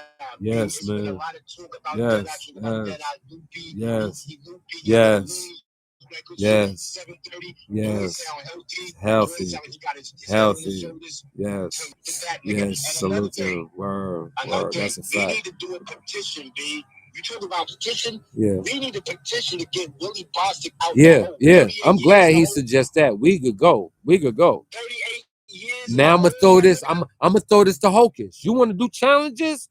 Talk about him. I ain't even got to tell you about him. You could Google him and learn everything. I can understand because of his crimes if you're not letting him come home. But 38 nah, you can't use this crime, man. You didn't have people do the worst of things. Gang, regular. Come on, man. They hit him around a time where it was not too many. That's how they kept his records. I am 52 years old. That man has been in the hole for 38 years, He's been in the hole damn near since I was 14. Yes, and I'm 54. Same shit since I was 16. I was 14, and I heard of him.